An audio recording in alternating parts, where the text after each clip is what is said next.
This is the kind of card that has America talking. With it, people with Medicare are getting all-in-one coverage for their...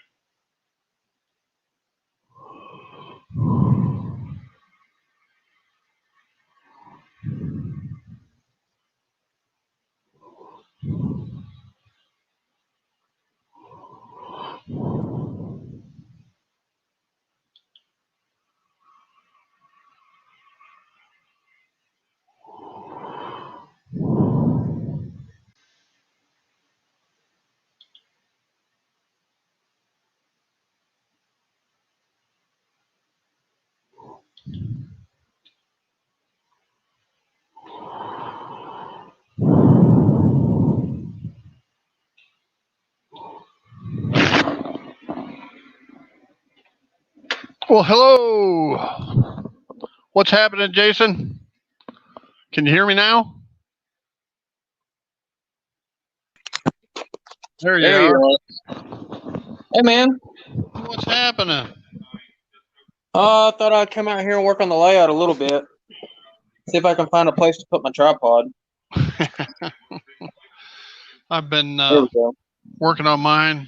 As I told you, I finished my meat packing plant and still have a lot to do on the what I call the Lockport Industrial Complex, which is the grain elevator, the quarry, and the refinery and harbor.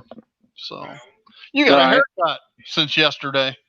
I got it yesterday. Okay. So, Cool. but yeah, I've been working on. I don't know if you can tell or not, but the Helix. Yeah, I've been following your progress. So you got it connected now? You're all the way up to the top? Yeah, this is the top right here. All right. Well, come on now. Let's see here. I'm not used to using this tripod. Still learning it. Not a There problem. we go. But yeah, that's it right there. Cool. So this is the top. I'm trying to figure out because as it goes back that direction, I'm putting in a turnout, and Marty, hooked me up with these Formby turnouts, Yeah. but the radius is too short. So, What are they, 15s or 18s? well, it's in degrees. I got 22.5 and 33.75. And they're too tight? Yeah, way too tight. Wow. You got more room than I have because my tight is 18 inches. The outer main line is at 22 inches. Yeah, I want to say that's what these are, is at 18 and 22. That's what it looks like. And I've got some passenger cars that require a minimum of 24. Yeah, that's why I only use Athearn passenger cars because my Riviosi's require much wider turn radiuses. I've got some Cato bi-level commuter cars, and I got to be real delicate with them on the outer main line. Right. But yeah, that's more or less where I'm at with things. Matter of fact, I converted a Riviosi Union Pacific RPO today and put some Athearn Streamline trucks on it. Yeah. Re-drilled the holes, and because the only knuckle couplers I can find were what I call the McCheapies, McFadden's, or whatever they are, and they kept fouling all the time. So, Gotcha.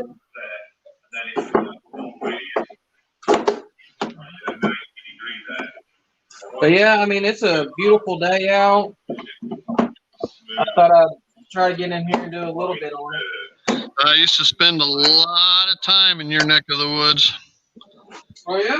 Yeah, I told you my aunt and uncle lived in Fairfield Bay. We're at Fairfield Bay? Yeah. Yeah, that's about, maybe an hour from me? Hour and a half? And if I flew, then I'd go up right through Cabot, going up through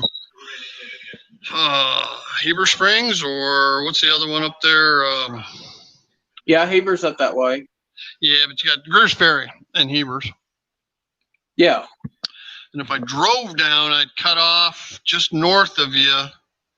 We drive down from Chicago, drive down 57 to Sykeston, down to Marston, and cross to Hoxie. Okay, I know where Hoxie's at. Then down through Paragould and just north of you would cut. Was it Batesville or somewhere up there? Cut across. Batesville. That's actually where my wife's from, is Batesville. Okay, and then cut across to Greers Ferry Lake. Yeah, and Hoxie is right there where Walnut Ridge. Hoxie and Walnut Ridge is there together. Yeah, my mom was born in Hoxie. Okay. So back in 1926. So are you up in Missouri? No, I'm in Florida now. You're in Florida, okay. I grew up in suburban Chicago. Gotcha. Thus, that's why I modeled the old CB&Q. Chicago, gotcha. Yeah, and Santa Fe both.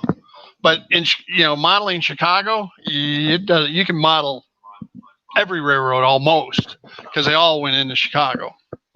And Pincy, New York Central, Baltimore and Ohio, Grand Trunk, Milwaukee, Chicago Northwestern, Rock Island, Matter of fact, I was born in the Quad Cities. Davenport. I don't think the SP went to, SP did not. and I'm not too sure about the Mopac either. No, they did not. Katy didn't. Union Pacific did passenger service. They leased rights from Chicago Northwestern. Right. Okay. Santa Fe was there. A bunch of smaller. Illinois Central. And I'm old enough to have ridden the railroads. All right. Rode the Rock Island a bunch of times between Joliet and Rock Island, because that's where my aunt and uncle lived. And my parents put me on the train in Joliet, and my aunt and uncle picked me up, and I go spend a week or two every summer with them. And then we used to take the Grand Trunk out of Dearborn Street Station in Chicago up to Flint, Michigan, where my mom's family migrated to during the Depression to the automobile factories. So my dad's from Northeast Missouri. Yeah, the railroad I grew up on was the Cotton Belt. Okay. Which ran from St. Louis down to I think Tyler, Texas. Tyler, right? Were they somehow connected to the Southern Pacific? They were a subsidiary of the Southern Pacific. They had the same color scheme after a while. However, the SP allowed the Cotton Belt to operate as their own company. Right. So they had their own board, their own staff, own dispatchers. Everything was separated until '92 is when they officially acquired the Cotton Belt, and then of course in '96, UP got the SP. Okay. So the Cotton Belt, I guess you could say, was just it was one of the routes for the SP for so many years. Well, the Cotton Belt had the same color scheme on their paint scheme. That's because they were a subsidiary of SP. That's what I figured. Okay. Yeah. I got it. Yeah, now I went to school out in Iowa. When I graduated, I went to Texas, San Antonio. That's where I met my wife. Then to Oklahoma City, then to Dallas, Fort Worth, then to Wisconsin, then to Memphis, then to Danville, Illinois, then to South rural Georgia. Everything you've ever heard about rural Georgia is true. I think that's where Anthony, Georgia Sunbelt, he's from Georgia. Right. Yeah, he's not too far from where I lived in Cordele. Yeah. Then I have been through Georgia and to a couple of places in Georgia, but I've never really spent a lot of time there. You know why Arkansans like Mississippi so much? Why is that? Because it makes Arkansas look good. Well, except for Southeast Arkansas, it looks just like Mississippi. Yeah, it's flat as can be down. And that's the part where I grew up in. Everything south of 30. Yeah, I-30, and then Highway 67, 167, which is fixing to be eventually turned into I-57. Oh, really? Yeah, that's what goes through Cabot, right? Yeah. Yeah. It's going to cut across from Sykeston down and then just take over that diagonal route, basically. Pretty much all the way to Little Rock, and then, of course, it'll still be I-30 from Little Rock to Dallas. Right. So, and then isn't there a 69 that comes down, cuts the southeast corner, or they're working on it? Yeah, it's going to cross over the Mississippi between Helena and Lake Village. Yeah, Helena. It's just going to kind of clip the bottom corner of the state. Right. It goes up around Memphis, connects up, goes through Kentucky. And it's supposed to be another route it's another Pan American highway from Texas to Michigan. Yeah. So if they ever get it done, of course they've been working on it for 25 years. plus. Yeah, I know they've got sections around Memphis done. Right. They haven't really started anything in Arkansas yet. They've to my got knowledge. sections in Indiana, and they got some sections in Kentucky that are done too. Yeah. So, but yeah, who knows? Where I'm down in Tampa, so I'm finally retired and enjoying the good life. I heard that until the hurricanes come. You know, I've been in a tornado in Arkansas. All right, up oh gosh, where was it that the missiles popped out of its silo back in the 90s? Was that Cave City? No, it starts with a D, I think. You go north out of Conway, up towards Damascus? Fairfield Bay. Damascus, yeah.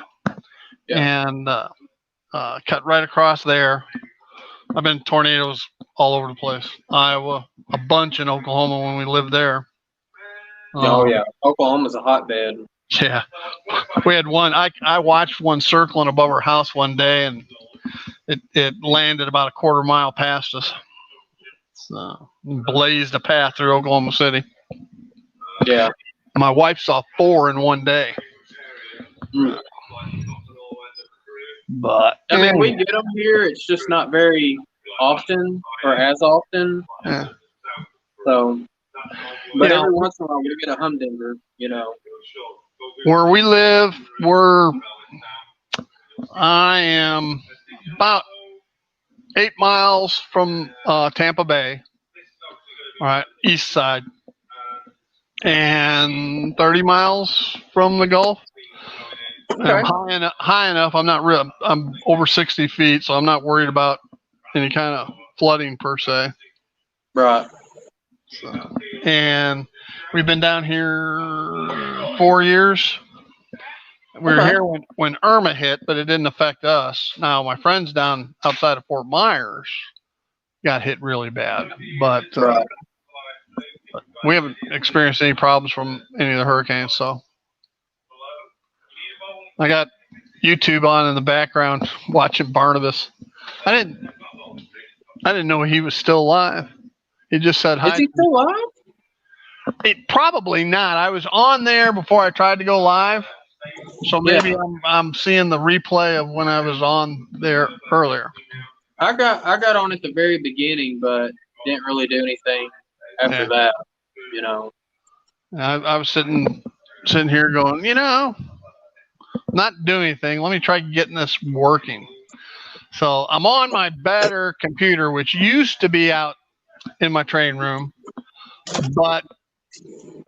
and I had a recliner before it was a training room. I had a recliner out there as my man cave. Then the recliner wouldn't fit, and I've got a desk and a workstation out there, and that's where my test track is and everything. But I don't have enough room, so I moved my computer in here, and then I've been working off the Surface Pro out there that I couldn't get to work because it doesn't have any USB. It's got one USB port, so I had to go into a USB switch. Well, half of the inputs on that switch no longer work.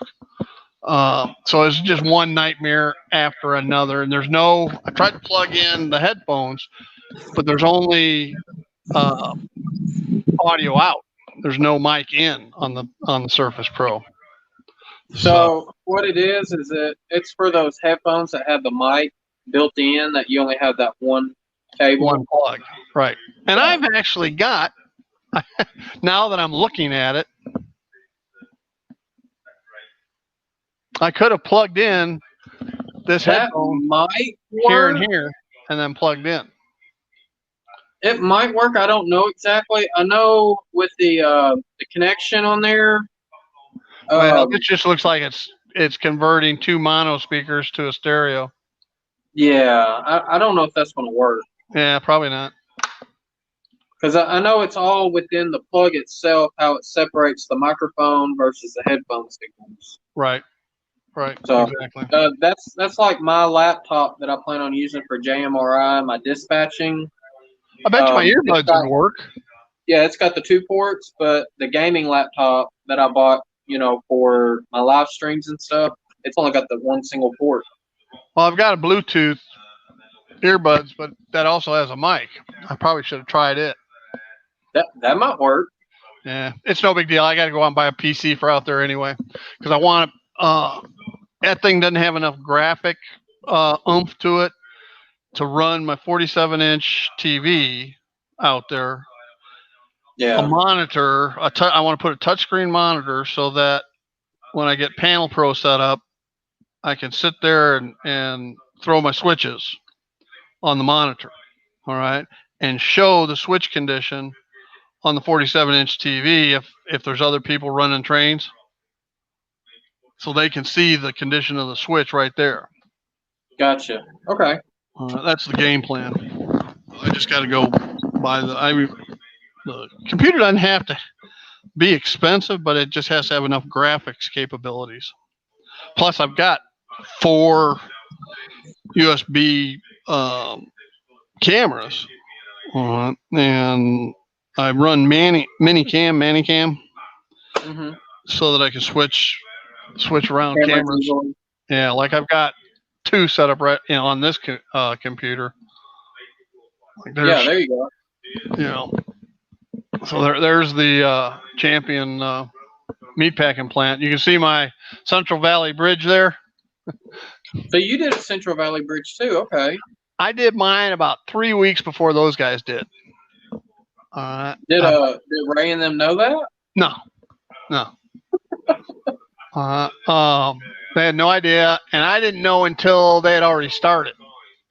So I was talking with Rick Bailey a lot as he was building his, and showing him some of the things I did. Now, I didn't originally have it mounted on a hinge like this. I originally had it. I have a harbor scene that picks up and lifts out of that doorway. Right. But there's no live track on it.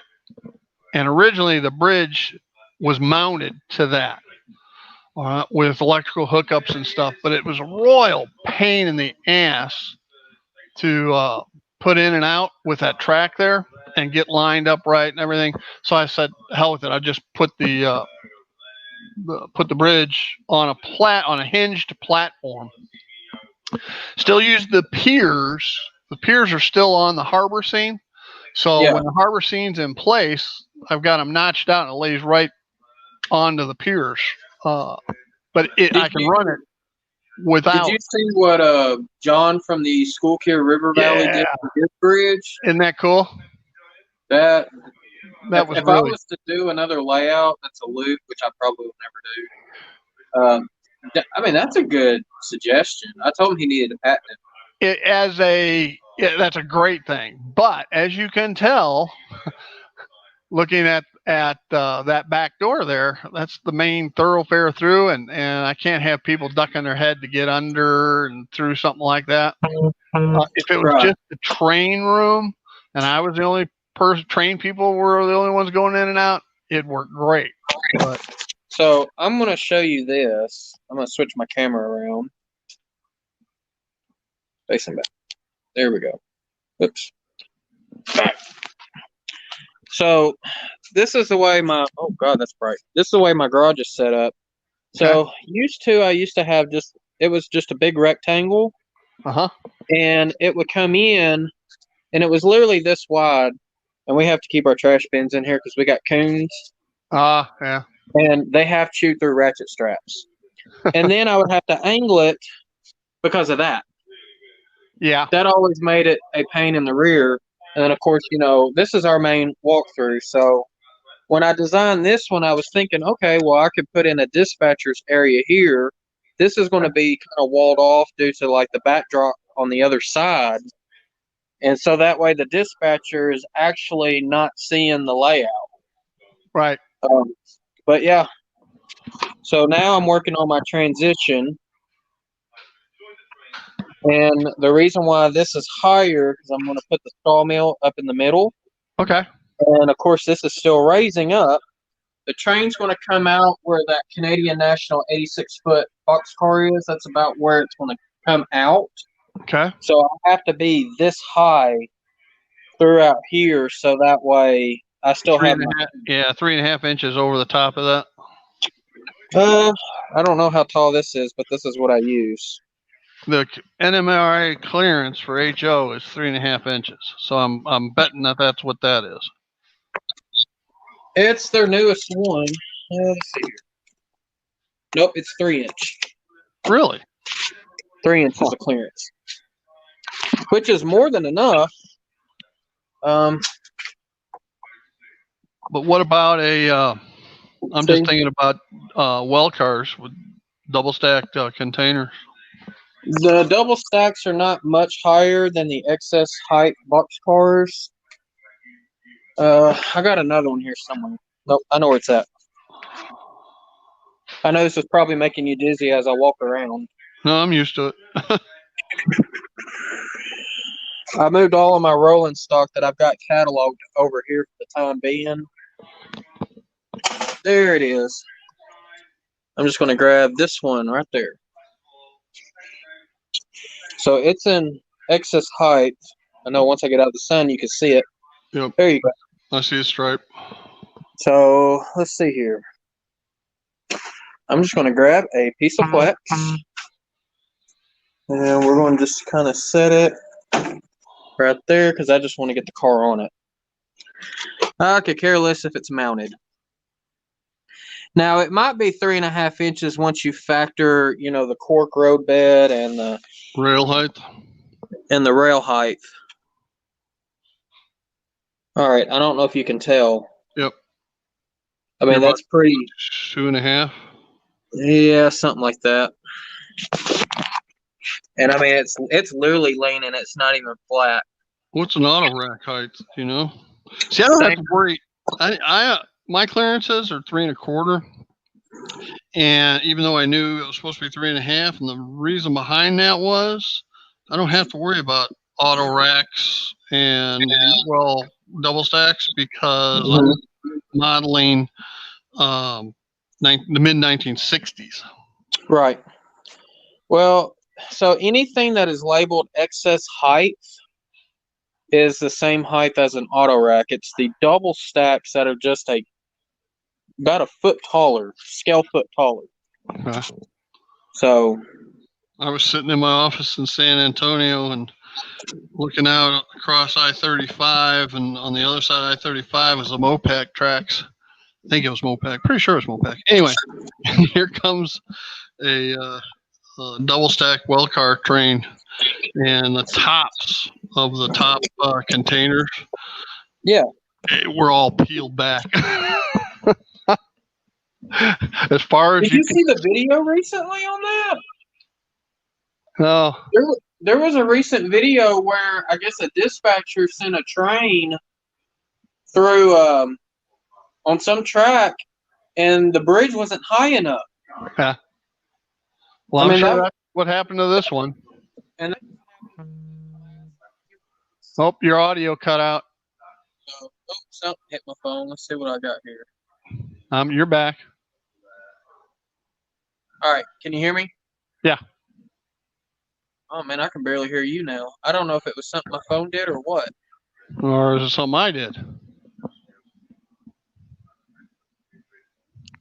I didn't do anything. Well, I saw something pop up on my phone, and then it's like now I can barely hear you. Huh.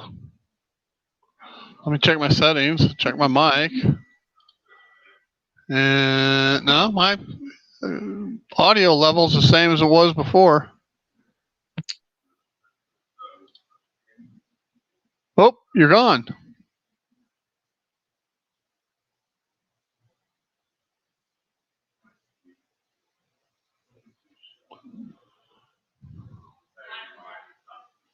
I guess.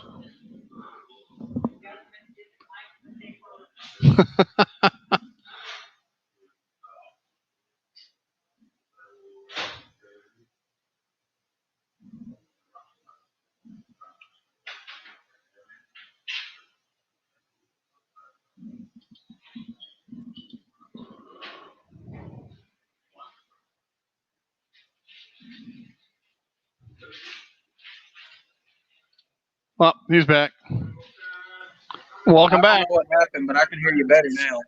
All right, good. some notification popped up on my phone, like I'm using my cell phone to do this. Uh huh.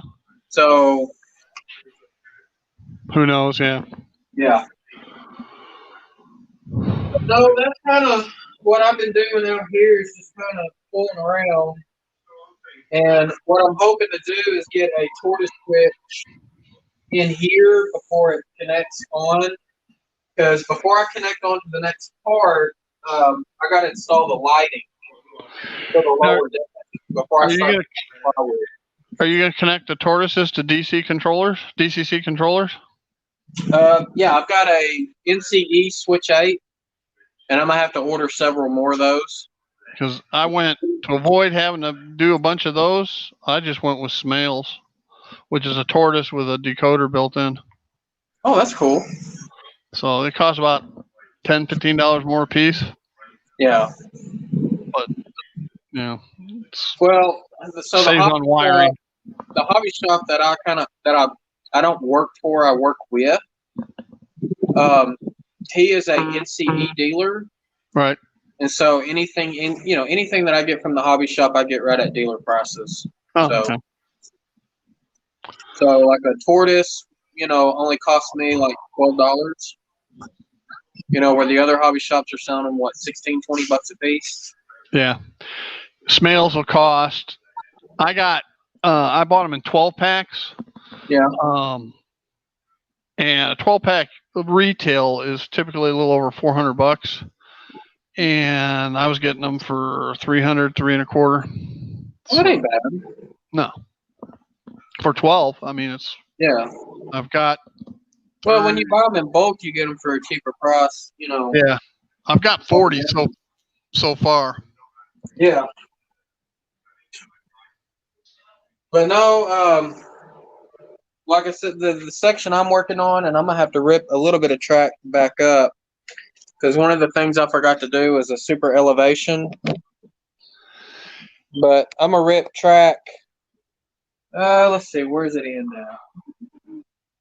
It ends right under the Santa Fe logo. I don't know if you can see that or not. I got a question for you. Sure. All right, this is my first time doing StreamYard. I'm not much more experienced at YouTube. So I saw you with your camera down in the basement. Okay? Yeah. But I don't see anybody. I never saw you over in the chat. How do I know there's not people out there? Okay, so you mean like in the YouTube chat? Yeah. All right, so the way StreamYard works, you as the host can see the YouTube chat. If I connected with StreamYard on my computer to your view, but I didn't use my phone, so then I could get my phone and participate in the chat with my phone as a guest. So me as a guest, I cannot see the chat unless I have YouTube pulled up on another device. Okay, so if there was people in the chat, I should be able to see them. Yes. Okay. How come? Only if they talk though. Yeah. If they chat, you should be able to see like how many viewers you have in there. Where would I see that at? It should be on your StreamYard screen. Well, I'm on StreamYard screen. I don't see that. Okay, where it says chat, you could change it to participants. I have it where it says comments. Okay, that's your chat. There should be a section where you can change it to participants up there. No, it only says I got comments, banner, brand, private chat, and settings.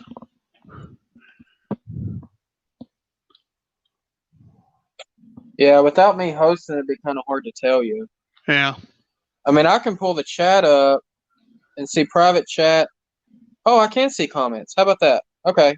But see, now when I do that on my phone, now I can't see you, or Right. I can't see myself.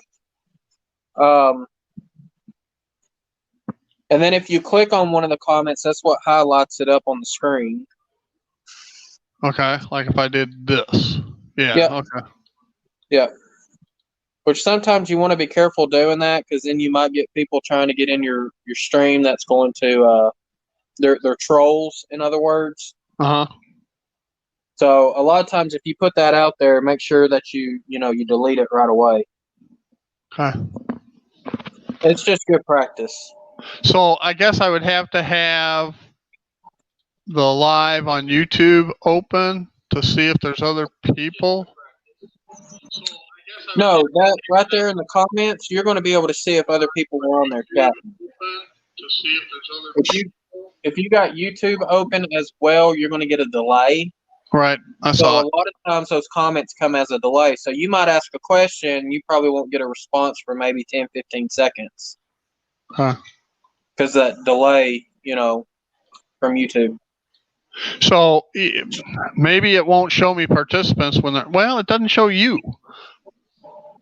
Yeah, Other because than I'm not. in the basement.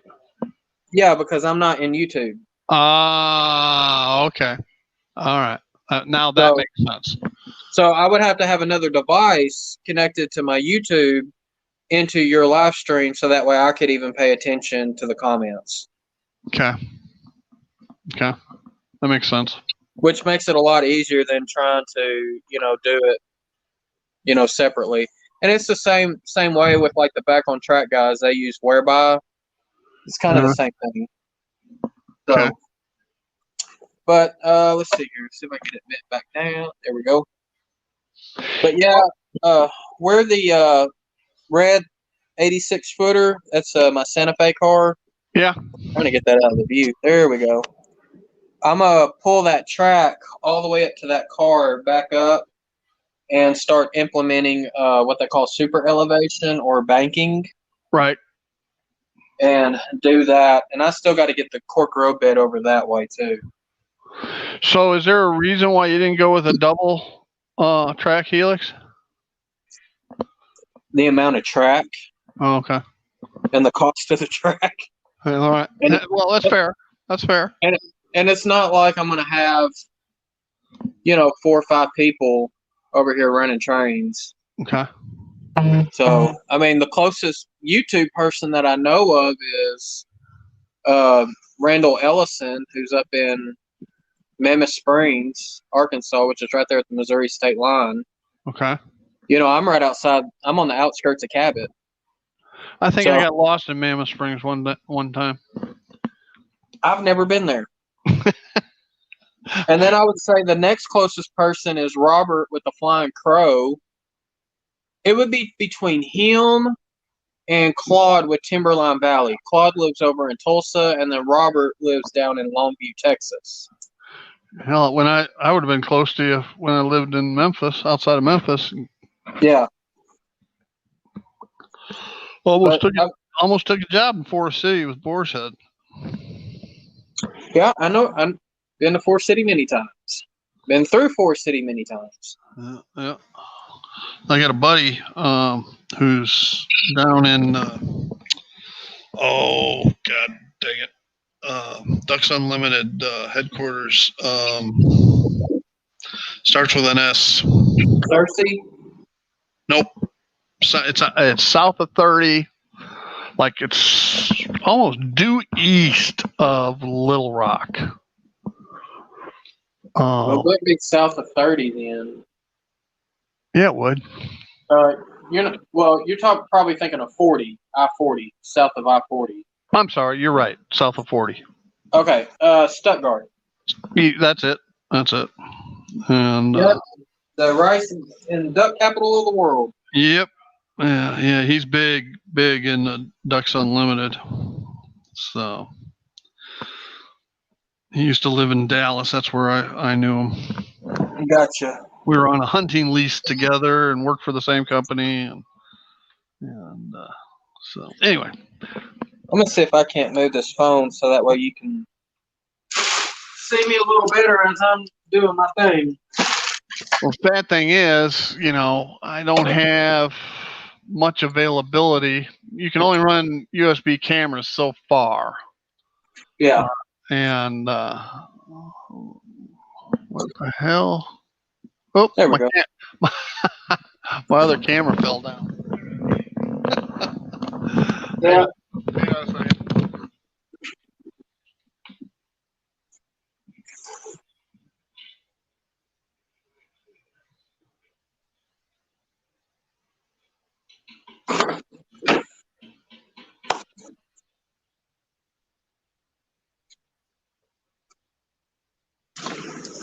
There.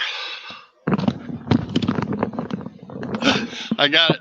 You know, my sliding glass door between my train room was my lanai or enclosed patio. Okay. So where I'm sitting is just inside where that camera is looking. Gotcha. I really would love to have a pan tilt zoom IP camera out there. Yeah, those are expensive. You know, the sad thing is I got all these security cameras in the house that do that, but I haven't figured out how to tap in to those cameras. Huh.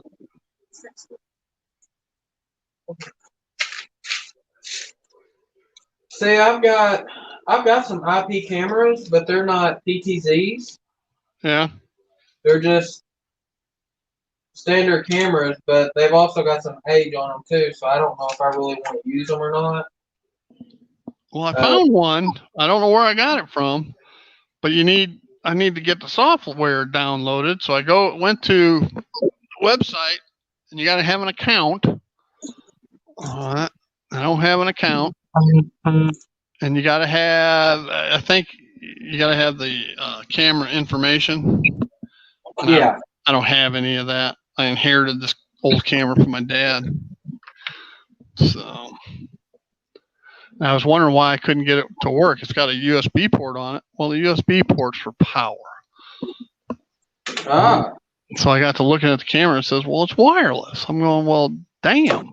No, all I need to do is get the info on it so I can tap into it. The cameras, the PoEs that I use, I always try to get PoE, which is power over Ethernet. Uh-huh. That way,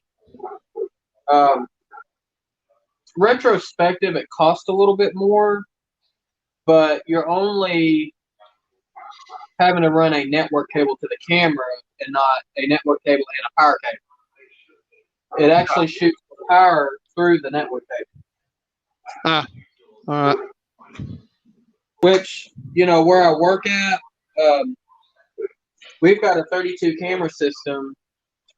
That's what I had for my security cameras in Georgia.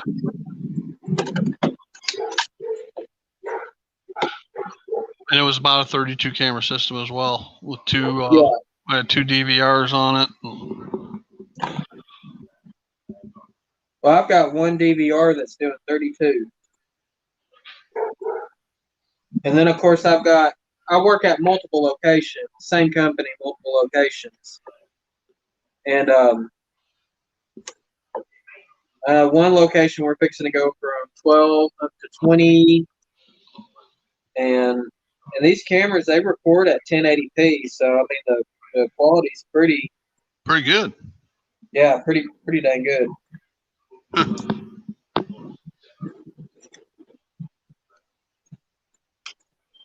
So all I'm doing right now is measuring and, you know, around the helix, so that way, or the radius, so that way I can get a good smooth curve. I don't know if you saw the video of what all I got at the hobby shop this week. Yeah.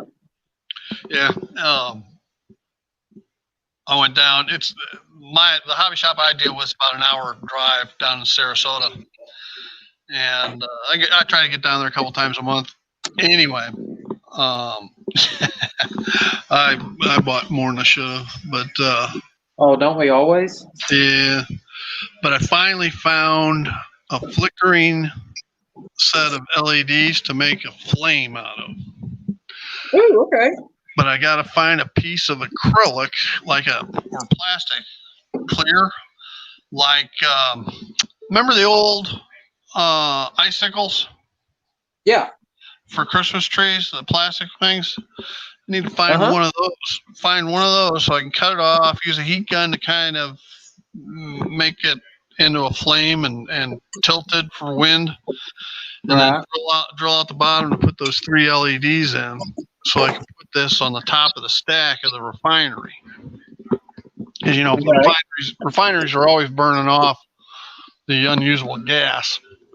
Right. So, but I bought that. I bought a bunch of LEDs for the buildings. Bought the tank car loading station for the refinery, a truck loading station for the refinery, and then a pack of 4 loading platforms for the harbor scene. Right. And I bought a diesel fueling station for my engine house area. I bought a Stroh's beer truck back in the day, somewhere around 1970-ish, I guess. It would have been. I walked into the liquor store and I was 14 years old and came out with my first 6-pack of Stroh's. Wow. And it was a different day and age back then. So they had a little Stroh's beer truck. Can't do that in this day and time. No, ain't going to jail. Let's see. So I bought that. I bought some offset KD couplers because I got 2 SD 45s. One's 45 years old. The other one is I just got. It was new in the box. Yeah. Athearn and identical. All right, but the coupler heights are different. And there's Brian Indoor Mike. Hello, Brian Indoor Mike. Hey guys.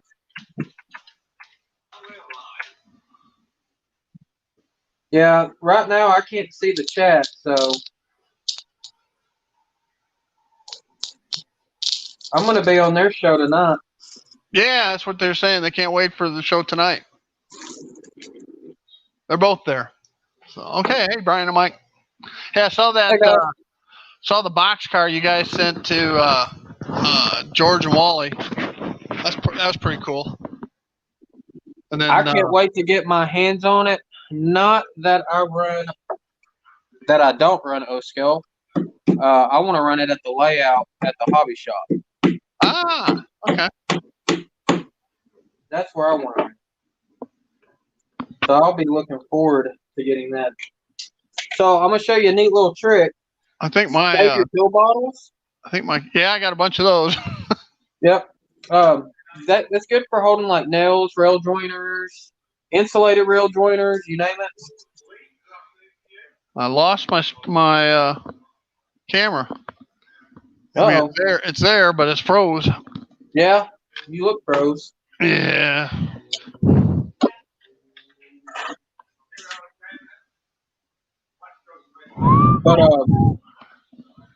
But no, that's mostly what I'm trying to work on is getting the track portion of the helix done. But I mean, I can't be in too much of a rush because the light fixtures that I'm going to order for to light up level 1. I mean, I can't get them locally.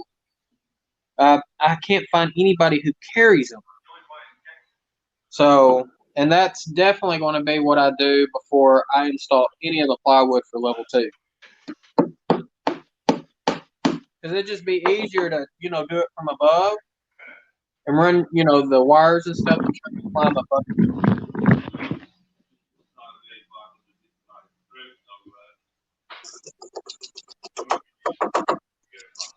So, all right, I think that's good. So, now that sucker in. So is it just Brian and Mike that's on?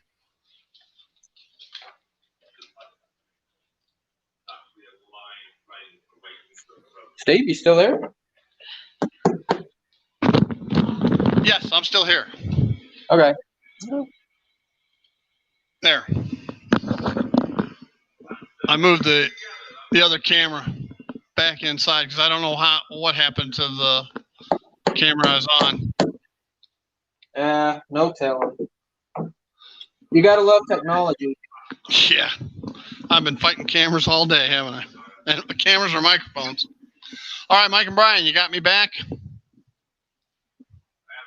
Well, you know they say you can't have your cake and eat it too. Yeah, really.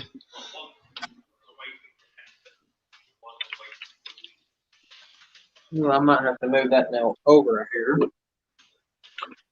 I got it too far out.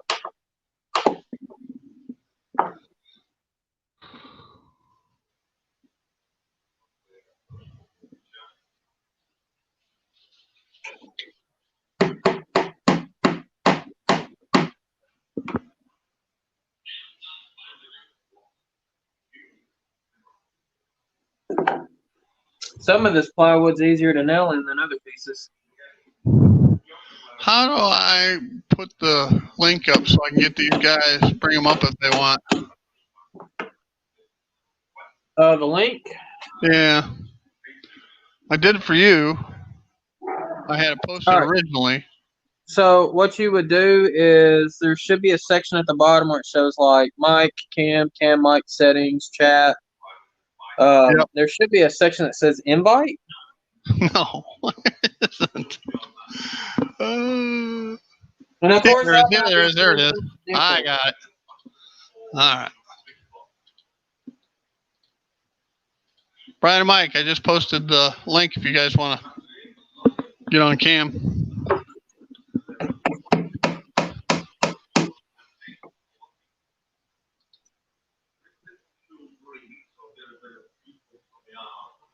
I'll tell you one thing, this is much easier to do on the outside of the helix than on the end.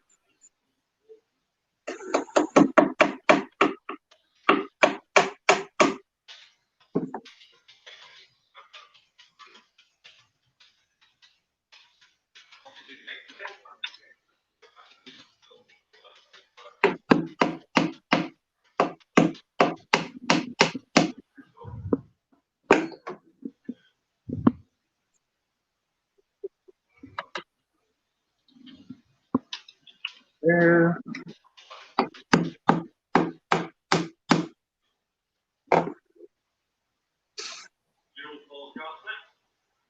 Looks like it's still on the tracks.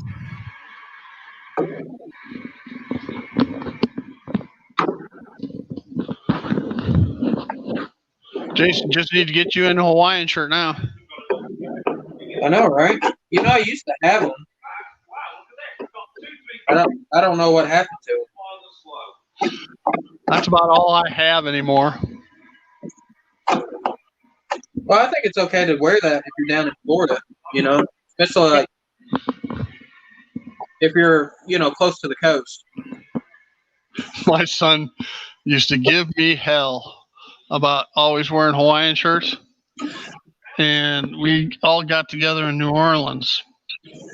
And when he got there, he came over to our hotel room. He walks in, he sees me in a Hawaiian shirt. He said, I should have figured. And I said, well, funny you mention that, son. And I pulled out of the bag this little Hawaiian shirt I bought for him back in 1992 when he was a toddler. and matching shorts to boot. Oh, wow. His fiance, now wife, just started laughing. She goes, oh, I want these.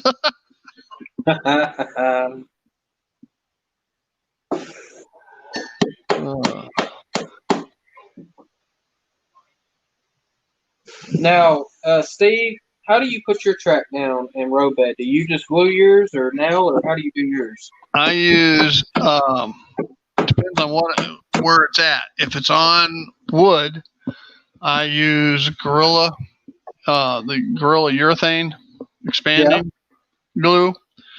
I use that to hold the cork down. Uh-huh. And then, which I did today for the meatpacking plant.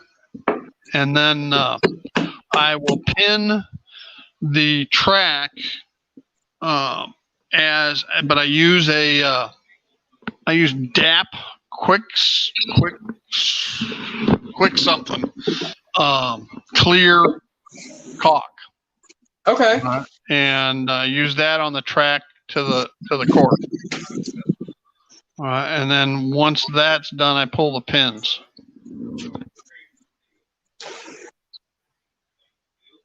Well, I'm gonna blow your mind when I tell you that I don't glue mine down. I know. I see you nailing it. I've noticed it works just as good. That's why I used to do it.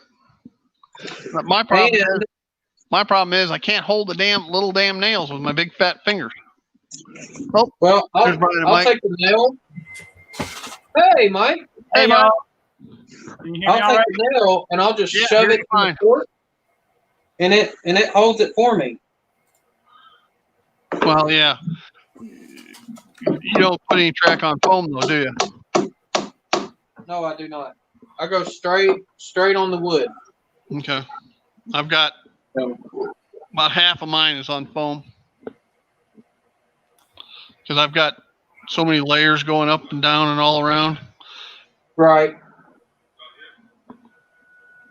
Nope. All of mine is straight to the wood. There's Brian. I saw him walk by. Hello. Hey. Here, Brian. How's it going, buddy? All right. Was just trying to build some trains for tonight to get some stuff ready so I could actually run some trains. You got any cotton belt? No, I don't have any cotton belt. I do not. What about Southern Pacific? No, I do not. Oh, I have Southern Railroad. Oh, that's kind of cool. It's Southern? Southern. Yeah? You guys do modern, so you probably don't have any CB&Q. No, well, we do. That's what I mean. I have the Southern stuff. I wouldn't mind Cotton Belt. I don't mind or Southern Pacific. Come over here. But yeah, I'm just double heading. I'm doing a DPU on my coal train right now. There you go. Okay, Brian, you guys did it. Hang on, I gotta go get me a beer now. Hey, Jason, we sent out links to you, so when you're ready, they're in your Discord. Okay. And everything's scheduled. If you want to do like if you want to post it on your social media or anything. I don't do anything with social media, but I'll post it in the Sidetrack Sunday group. That's the only thing I really use. Oh, okay. Yeah, that's fine. So I'm over here tagging the track. Yeah, we see that. You got Brian and Mike, you guys would go ape shit over a friend of mine's place in just north of Phoenix. Oh yeah. He's got a lion. He's got his guest house is entirely trains. Oh wow. The first floor of it is all display cases. You know, the walls and everything have been gutted. So it's just like a Lionel museum on the first floor. And down in the basement, you walk down a spiral staircase into the middle of this. Well, that's a phone vibrating. Oh, it's mine. Whoa! I was like, that's shaking my whole computer desk.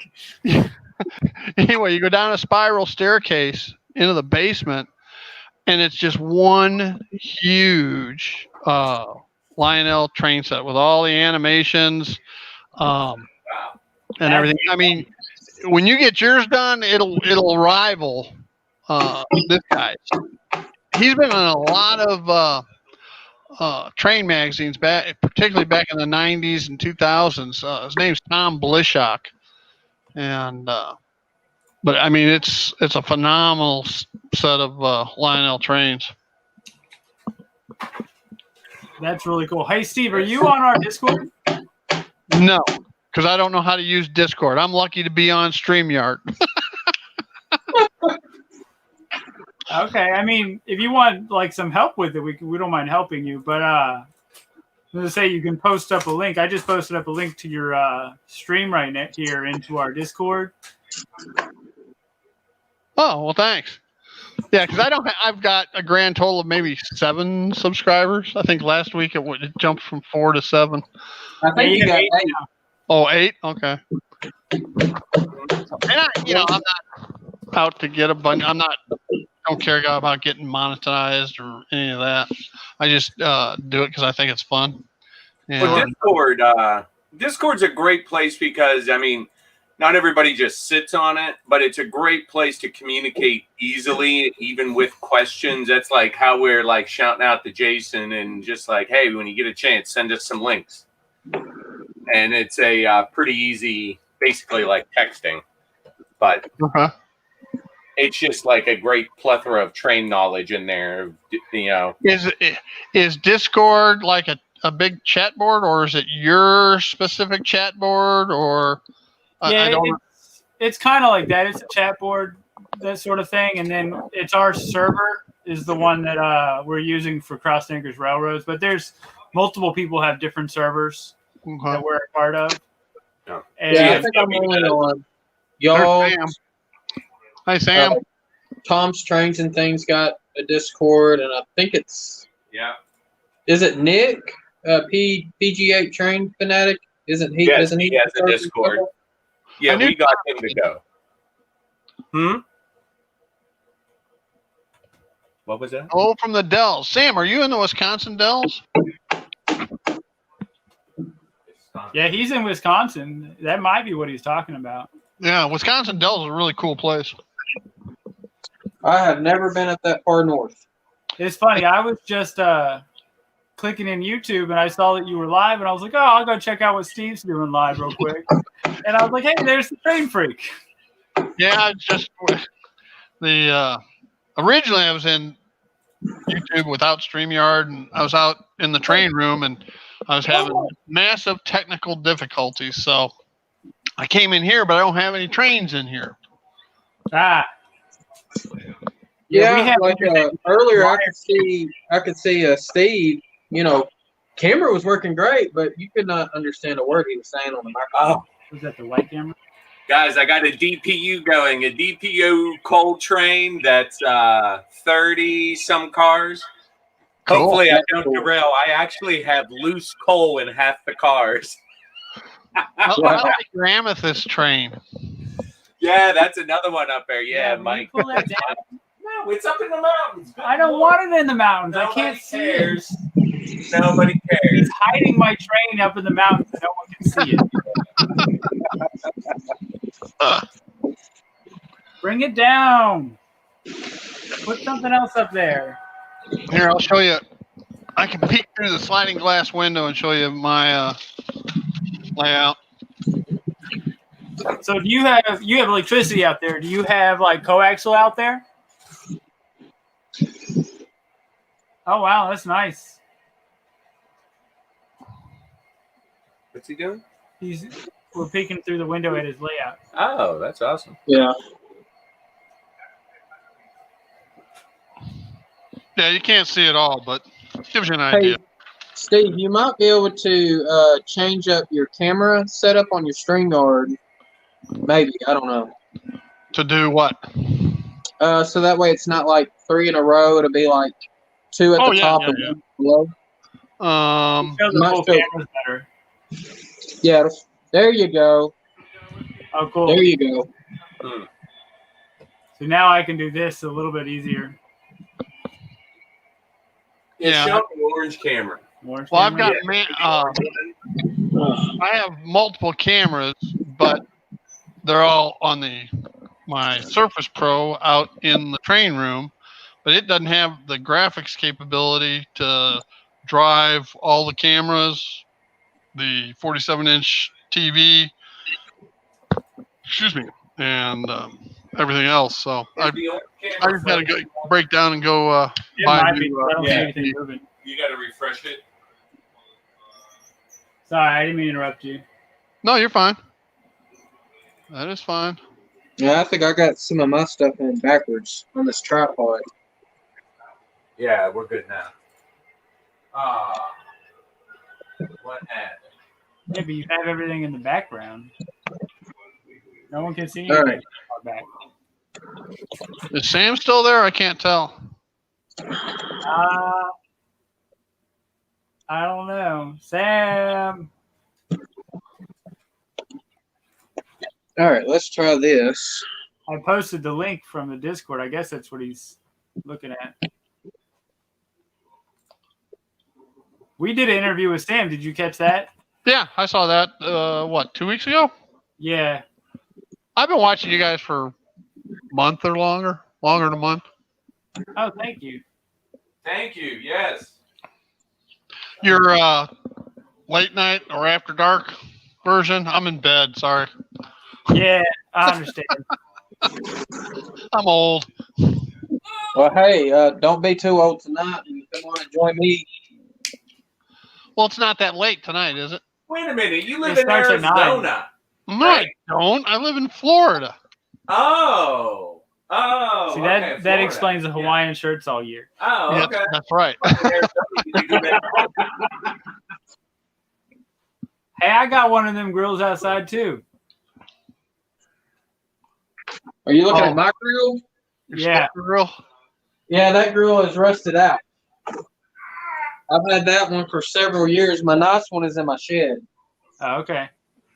Now, if you could look past the training room outside, then you'd see our screen room with the pool that is actually a koi pond. Oh, wow. I love fish.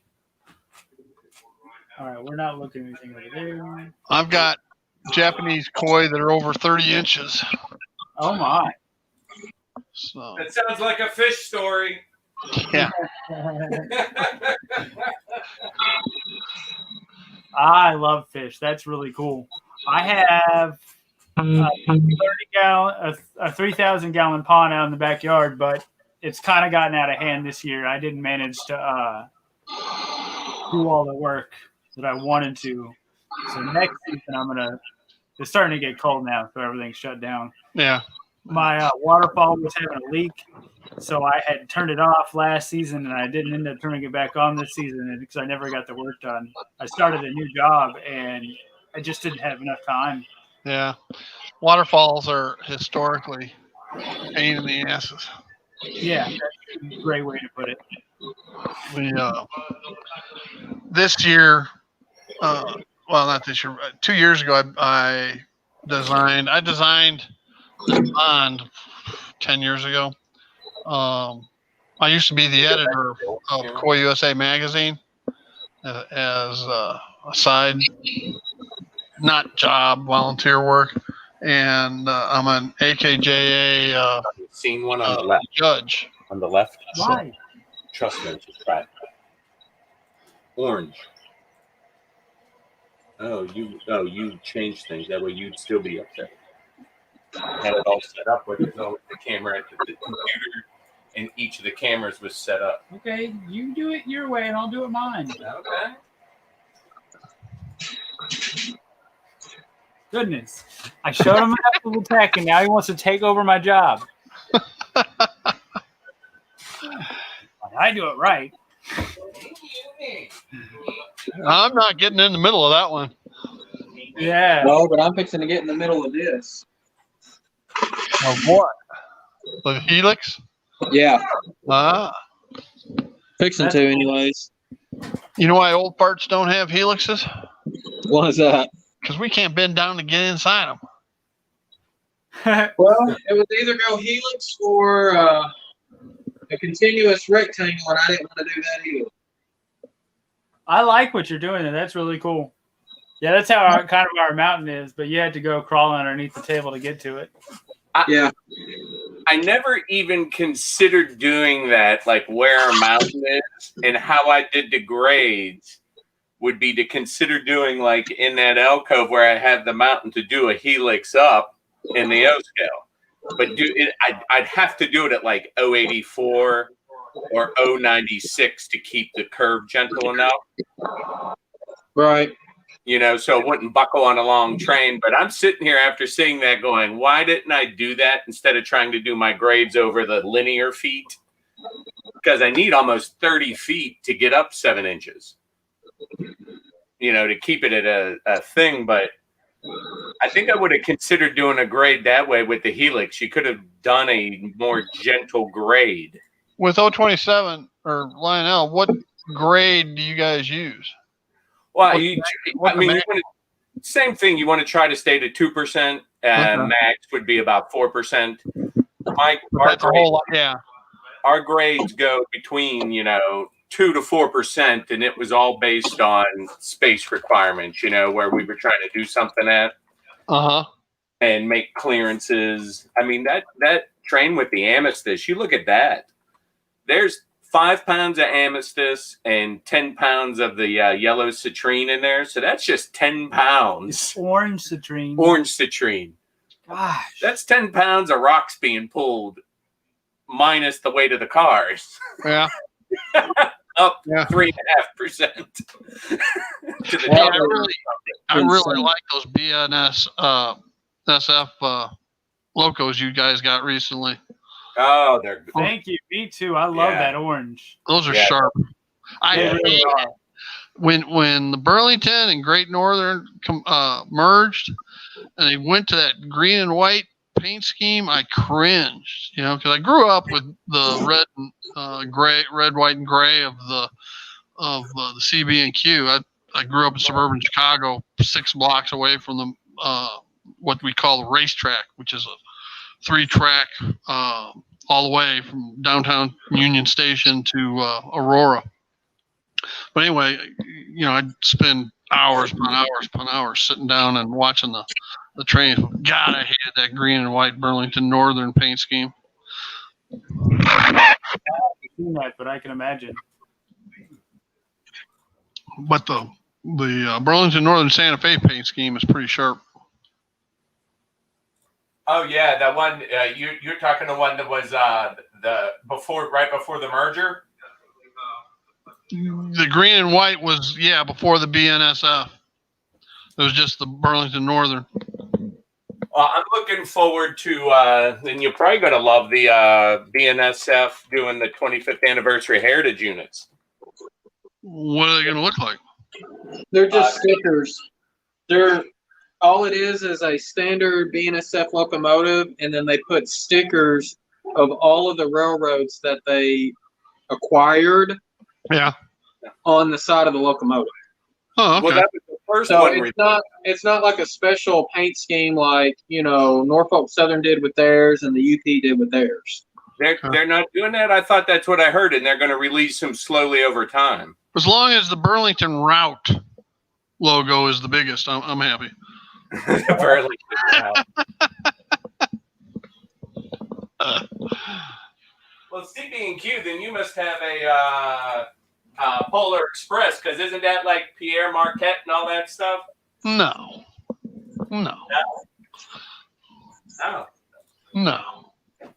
Polar Express. I don't have a Polar Express.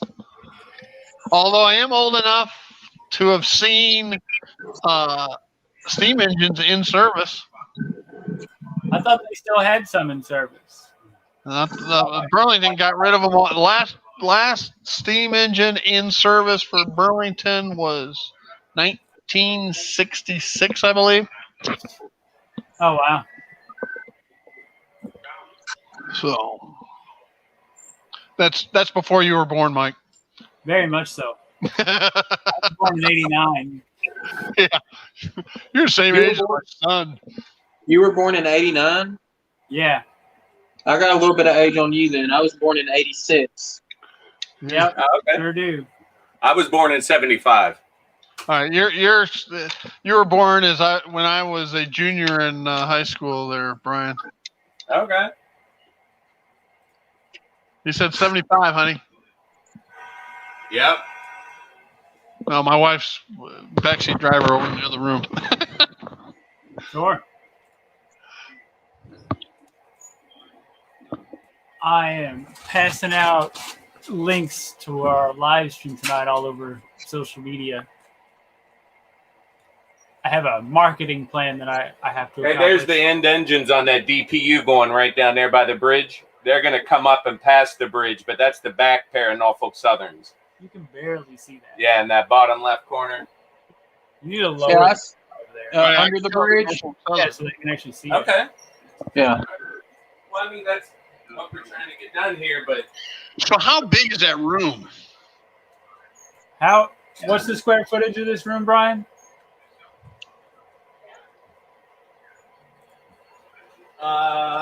this room, without the, I don't know, it's about 1,600 square feet, 1,700. That's bigger than my house. Yeah, it's somewhere in there around 1,600, a little more with like the AC room, and there's like a closet room and stuff, some storage. I built our dream house outside of Dallas, which was 2,800 square feet and some change. Yeah. And, was it 3 years after I built it? Our company that I'd worked for 20 years went under. Oh my God. So, Yeah, our house is, what is it, 105 years old? Oh, wow. you Yeah, guys are in Norfolk, right? Or somewhere near Norfolk? yeah, we're in the Hampton Roads. We're a little outside of it in a town called Franklin, the city of Franklin. All right. Like 8,500 folks.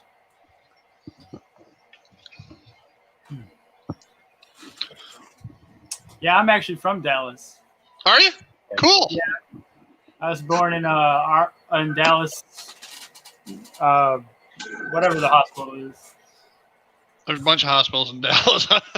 Yeah, but I think it was in the name, Dallas. The one where they took Kennedy. That was Park something. Parkland. Yeah. The one I was born in. Well, you kind of grew up around Arlington, though, right? Isn't that where your family is, more the Arlington? Well, Yeah, but I lived in Mansfield, oh, okay. I know just where that south of Arlington.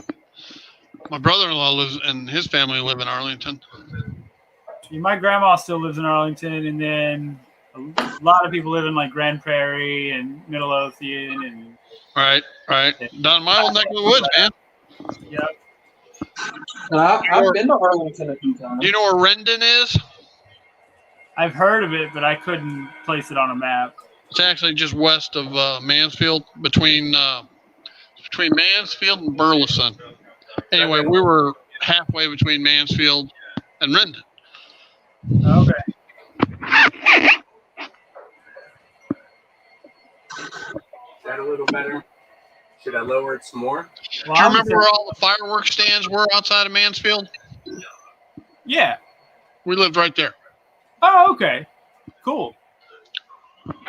You could Yeah, I walk. was saying if you lower it so people can actually see underneath, because you had it going underneath a couple of times, and now that There you go. But now no one can see the one above. Oh, the one above is cut out? Yeah. Well, like you can kind of see the tip of it. Before you could see the top or whatever, a slice of the bottom. Now Yeah, you can see leave a slice of the top. Right? There's no happiness there. I still want you to bring my ore cars down. Yeah. There's a coal train in your way right now. Well, that coal train needs to skedaddle.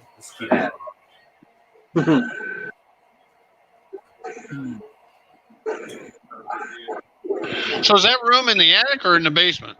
Attic. Okay. You guys pretending you're Brits or what? Well, it was Hampton Roads. There's not much of a basement. I mean, the water table's only 13 feet down. Yeah. Okay. And, fair enough. The tricky part about this room, though, was it's being an attic. It has the 4 dormers, one on each side. Right. So, but it was Mike's idea to use the dormers to cut out into them with the curves to help take up grate space. Right. Trying to get to the other levels, because like this run here, because I said, straights are the hardest thing to have, long straight. And that's why I tried to run one whole length of the room on these long straightaways, and then the rest are just reverse dog legs. Yeah, that's my problem, is having a long, straight switching yard. I think the most cars I can put is about 12. Now, my Union Station, my passenger station, I can, with a consisted E9s, E8s, E9s, E7s, I can get 7 passenger cars. Okay. That's cool. Yeah, that's, and I don't, Jason and I were talking earlier about passenger cars and radius turns. I stick solely to Athearn blue box cars because they're shorter and you can actually run them on 18-inch radius curves. Okay. And I'm HO, which is a very tight curve. Yeah, I was going to ask you, but I thought you were HO. Yeah. And Riviolsi and Walthers, everybody else's cars, you're going to need 22 plus. No, 24. Well, I've got a Walther set, 12, 13 cars, and you have to have 24-inch radius minimum. Okay. So. Yeah, I've got 2 Walthers Burlington heavyweight cars lit, and I can't run them. At least not until I get my expansion done, and I'm not done with the main layout. Because the expansion will all have 24-inch radius on the outer main line. That'll be cool. So. Yeah.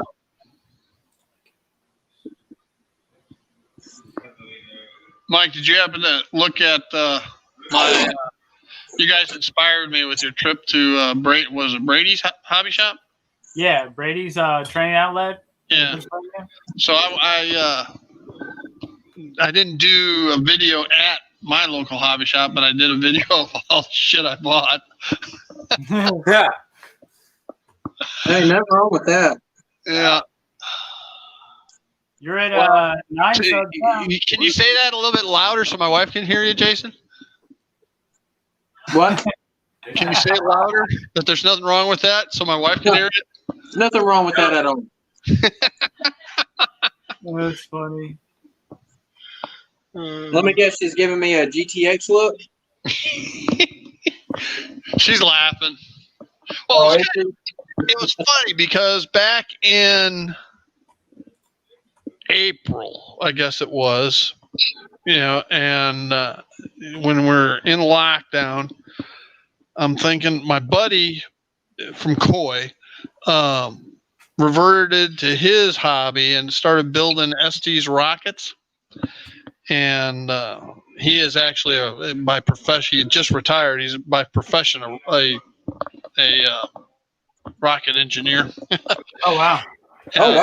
For Martin Marietta. So he was building rockets. I said, well, I can do that, except it's not going to be rockets. I got all my cranes packed away in the attic. I'm going to pull them all down. So I started pulling all the stuff down and going through it and fixing it up and so forth. And my wife and I had gone to the beach one day and down in Sarasota, and I said, there's a hobby shop down here. So we stopped in, and they had this steam locomotive, a 280 or 480 Burlington steam locomotive in the case, and I kept going back and looking at it. And my wife said, if you want it, buy it. Well, $1,000 later, I had that and a bunch of other shit. Yeah. I'm looking at your. Is that your backyard? Your koi pond right now. Yeah. That's my other hobby. That's awesome. I'd probably have to go in swimming with them. Trust me, I've been swimming in there. On a hot day after doing lawn work, nothing better. Yeah, I don't think I could help myself if I had a koi pond like that. That's awesome. Well, see, my homeowners association does not allow structures built for animals. So you can't have ponds, but you can have pools. So that was permitted, built, inspected as a swimming pool. But it's got some special plumbing features that allow it to be a koi pond. I love that plant you have over there. That's nice. Which one? The one on the left is a, I don't know what kind of palm it is. It's something. On the left or on the right? I think it's on the left, from my view at least. Yeah, are you looking at the waterfall? Yeah. On the left, you mean it's a. Hey, honey, what are those big plants? We got one inside and one outside.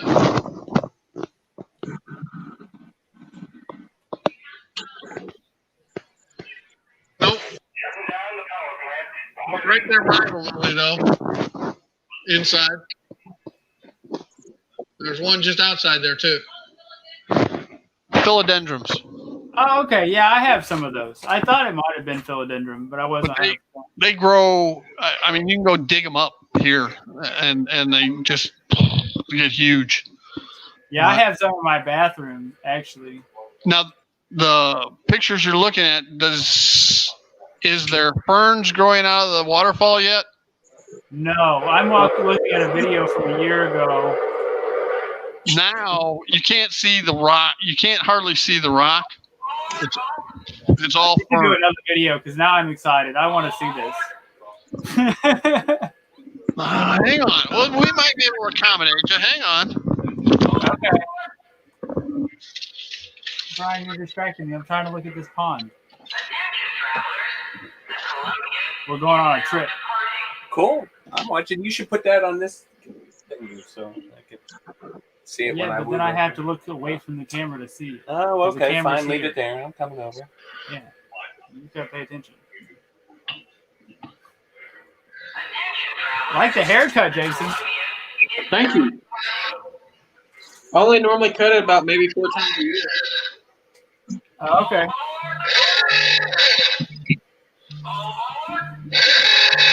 I don't know if you can see it or not. Not really. Okay. Yeah, that would be cool. But I thought I cut it for y'all's show. So I told 'cause I know Brian y'all military. to cut your hair for the show. Yeah. Well, I noticed you didn't trim the beard.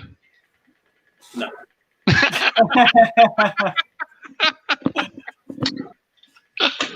Beards are in. So y'all are gonna join us for the Halloween show, right? Oh yeah. I might be. It depends if I've got signal where I'm at. Where are you gonna be? Mike, did you get another beer? We're going to be taking. Maybe. I don't know if y'all can see it or not. Well, you might see the back of it. It's a yes or no question. We're going to be on the I'm road. about halfway full of this one. I'm about to get one after this, though. Okay, well that's good enough for me to go get another one, right?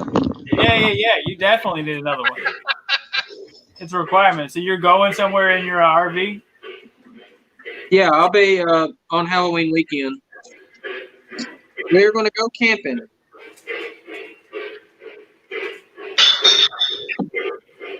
Might have to get you one of those like hotspot. It's got one built into it, but you got to pay $500 for the whole deal. Ouch. And then that's not including the monthly service. There's a squirrel on our shed. Well, shoot the little bastard. I'm not shooting squirrels. What do you want me to do? I don't know. Just letting you know it's there. You're supposed to go squirrel.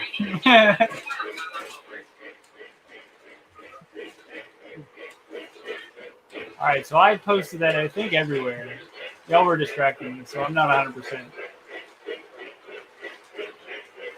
have your tickets ready. Tickets, please. Tickets. Please see your tickets.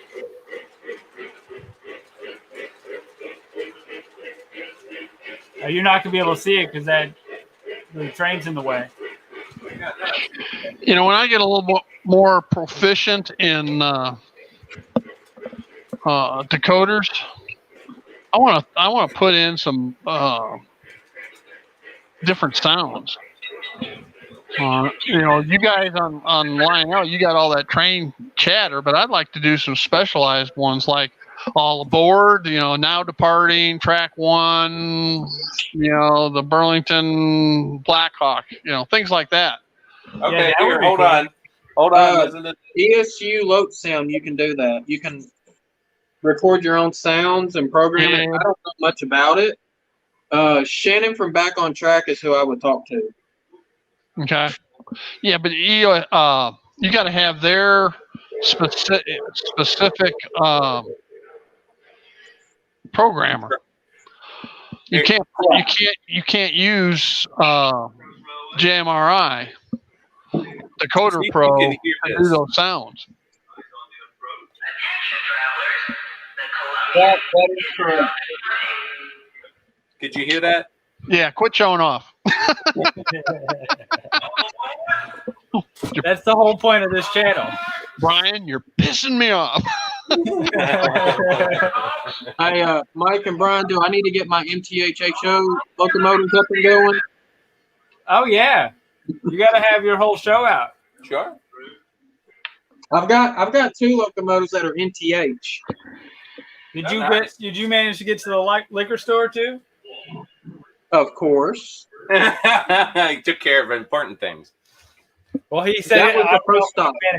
Yeah, it's like every time they go do a hurricane, it's like, well, I can clean my porch off to the end, but the liquor store's only open for so long. You gotta get there first. Let me tell you, the wife needed to go to the grocery store, and I said the liquor store's first. Yeah. You know, we forgot to go get more rum. No, we have rum. You have a bottle and a half. I think you'll get through tonight. No, but I was going to drink clear rum, remember? Oh, I think we have some. Let me go down and look anyways. But I got Colombian. Oh, good. You're going to go down. Can I get a beer? In our kitchen, we have 2 full-size refrigerators. One is for the refrigerator is for nothing but beverages. Okay. Then we have the bar. Oh, wow. Look at his bar. Oh my God. All right. And Lovely. part of the bar is another refrigerator. Nice. Oh, sweet. Then, that's not all, folks. Then we have another little fridge like that out on the screen room. Because, God forbid, I need another drink and have to walk into the house to get it. Yeah. What kind of nonsense is that? Man, that reminds me of my college fraternity days. What kind of heathen are you? Have to get up and go to another room. I'm already just telling him I need a bar up here because I don't want to have to go down 2 flights of stairs. Well, from my train room, I can go either direction and be within 10 feet of a beer fridge. So That's what we needed. We need to bring the beer fridge up here. Oh, we should grab a fridge. We'll have to get one. But I tell you what, the difference from the train room down to our bar is 2 flights when you're drunk. oh shit, that could be hazardous. That's like loose coal. I always try to keep things interesting. You never know what's going to happen. Yeah, last time for the late night show, he brought it up on a tray and brought ice in a. We need to get an ice bucket so you can bring. We have one Of course you do. somewhere. And he brought it all up in a tray up here, and we were making drinks up here. We just need to make a whole. I need an ice machine up here. I need a drink fridge and a little miniature bar.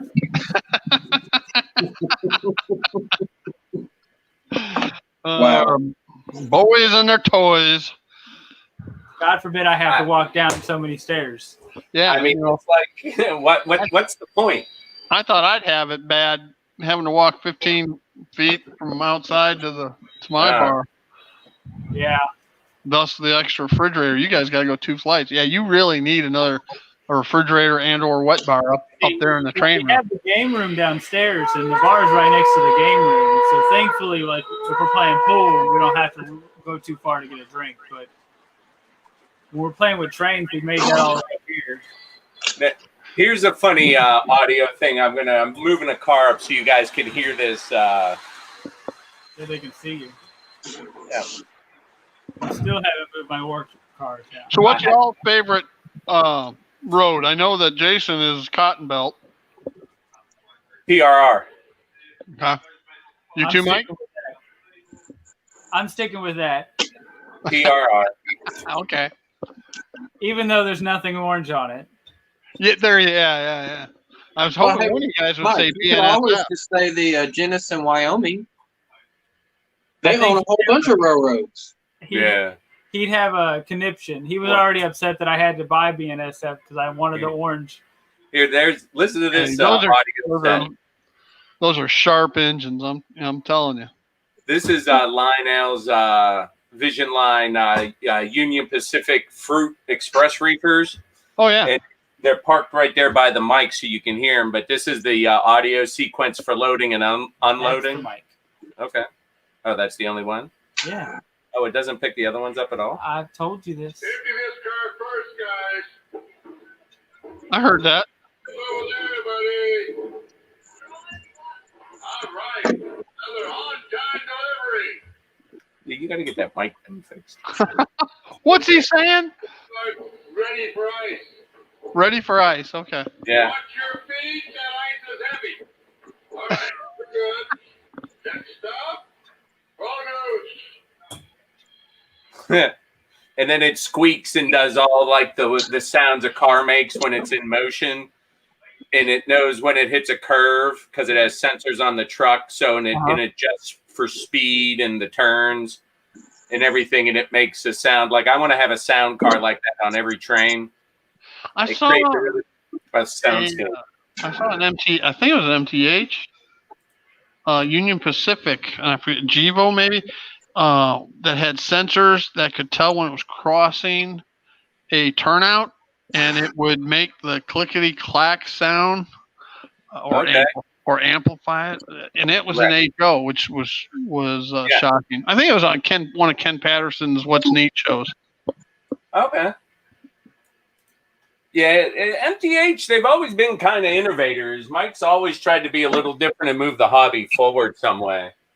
Oh, he's really advanced HO, and I think his only real competitor is Broadway Limited. Like Well, Genesis ain't even doing it. I won't buy another BLI. I bought one, the one I bought at the hobby shop I was talking about earlier. I ran it 3 times between May and July, and it's been 13 weeks back at BLI getting the decoder replaced. It blew the decoder, and I've got circuit breaker protection on each of my power districts. Yeah. So, That's the only thing I do not like about Broadway Limited and MTH for HO is their decoders are proprietary. Yeah. Oh, do you have a drone? no, that's just an overhead camera. Oh, okay. I do, but I've stuck it in a tree 3 times already, so it's going to put up. Yeah, it was just downward shots versus head-on shots.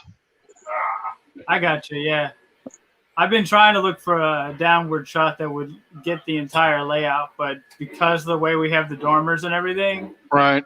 really difficult. At least from what I've looked at so far. I've got a security camera out there in that room, and I can pull off that video footage, and that's what the overhead shot is for the drone footage is from. And I can pull off that footage and post it. But I'd like to. The problem is, that room's too long to get a good shot of the whole thing. So I need to put another camera elevated up on the opposite side of the room so that I can switch back and forth. Because as you watch any of my videos, almost any of my videos, the area that I call Lockport Industrial, where the grain elevator is, is way off in the distance, unless I have my portable camera sitting there. I think Brian has that shirt you're wearing in one of these, the Hawaiian shirt. Brian, look at this. This is which shirt? This one or one of the others? It's a black one. I'm looking at it from like September 29th. I'm looking for your unboxing video. Of course, Brian's making all the noise now. The unboxing one that was yesterday. September 29th? No, if you're looking for the unboxing one, that was yesterday's video. Oh, okay. Well, that narrows it down quickly. Look at this shirt. Oh, that's awesome. Yeah. I have one similar to that. I love a Hawaiian shirt. Yeah, I was telling with the collection. Yeah, so we're not telling you what our costumes are going to be, but I'm super excited. There's some several of the train museums have Hawaiian shirts with the trains on them. Really? Yeah, the Nash. I think the one in St. Is Louis. that orange or red from yesterday? Oh, that's really pretty. Really pretty. Your Hawaiian shirt you were wearing yesterday, was that orange or red? Red. Okay. Well, it's kind of orange on camera, and I'm a fan. All right, I'll pause this one because I'm going to watch this one next. Well, this one is one of my favorites because it's got flamingos. Nice. You can't get more Florida than flamingos. Yeah. And it was hilarious. I bought the whole family. I bought this shirt for, and my son and daughter-in-law came down, and I was wearing it, and my son always gives me crap about wearing Hawaiian shirts. And when he started in on me, I said, I'm wearing this to the beach. And then I flicked one at him and I said, and so are you. And here's shorts to match. Shorts to match. That's awesome. I would have totally rocked that. That's awesome. Brian, I thought you were going to get beer. I was finishing something. Prioritize, Brian. Prioritize. Yeah. Your legs broke? I'm trying to fix this. If that's a green and white Burlington Northern passenger train, ew. No, it's the Southern. Okay. It's the Crescent Limited. All right. Yep. All right. I don't know why this camera is not working. Which one? All right. It's hard to beat the California Zephyr. Which one, Mike? I'm trying to put the PC camera on the green one, but it's not seeing it. You sure you know what you're doing?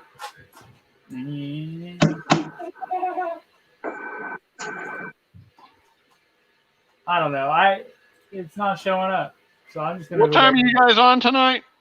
9 p.m. Eastern Standard. So. Oh crap! You're gonna force me to stay awake, aren't you? Yep. Yeah. That's the plan. And obviously they're putting me on the hot seat, so Yeah, that's why I'm gonna stay up. I missed. We need beer. Was it Thursday night? You guys do your after dark? No, Saturday. Thursday night we just do a regular show at 7, and that's Okay. generally it's our interview or it's going to be our STEM episodes. All right. We try and flip them, so every other week is an interview or a STEM, and then Saturday is our after dark show. Yeah, I'm trying to lock in at like an afternoon. Thus the name Matinee Modeler or Modeling Matinee. Ah. Because, and granted, most people, again, can't watch because they're working. I'm retired. It's open in the afternoons. You know, the Brits are going full bore typically because that's their evenings. But Hey, it's a free train world, so if you want to go live, go live. well, I try not to go live. If Barnabas is live, I don't go live. Chris Hales, I don't go live on. But those are the two guys that I watch a lot, and I wouldn't want to piss them off. Yeah, some of it is if you're watching somebody, I can understand. So Does everybody know what the hell's going on behind the scenes with the pissed off people? Yeah, but I don't know if we want to talk about it live. Yeah, I know. Yeah, we don't want to do that because it'll get put on there. I know all about it. I think I know is the best I can say. Yeah. And I think it's best to leave it at that. Yep. Yeah. All I know is that our show's on Thursday and Saturday. I'm not in this dog isn't part of that fight, so I have enough problems. I have enough problems with my koi hobby. I don't need to have those kind of problems with my trains too. The chili in the All right, apple Brian, did you bring me one? No. Well, I'm about out.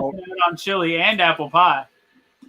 Hey, you want to come down and hang out at the bar? You get once this COVID kind of slows down, it'll be fun. We'll have a nice weekend. I get your neck of the woods all the time, so That'd be cool. Just let us know. Don't be surprised at some point in time you get a call or email or a message saying, "Hey, you guys could be home." So, and likewise, you guys get down to Florida, let me know. I'm in the Tampa. Cool. I'm in the Tampa area. Okay. Tampa. I've been meaning to get back down there. I love it. I'm within an hour of the best beaches in the United States. An hour from Disney, hour and a half to Universal. There's just so much, so close here.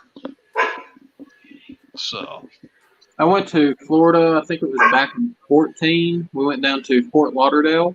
Yeah. Caught a cruise, and the hotel we stayed in was not that great.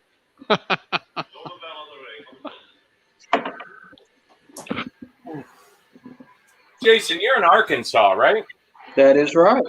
Okay, yeah. You're like you don't live wait a minute, Pine Bluff. That's where you live now, right? Do what? You're by Pine Bluff now? No, I grew up in Pine Bluff. Oh, okay. All right. I had it backwards. Okay. Yeah. Okay. Yeah. He's up northeast of Little Rock, not in Pine Bluff. I used to live in Little Rock. East. Yeah. Yeah, I'm maybe 20 minutes, 30 minutes from Little Rock.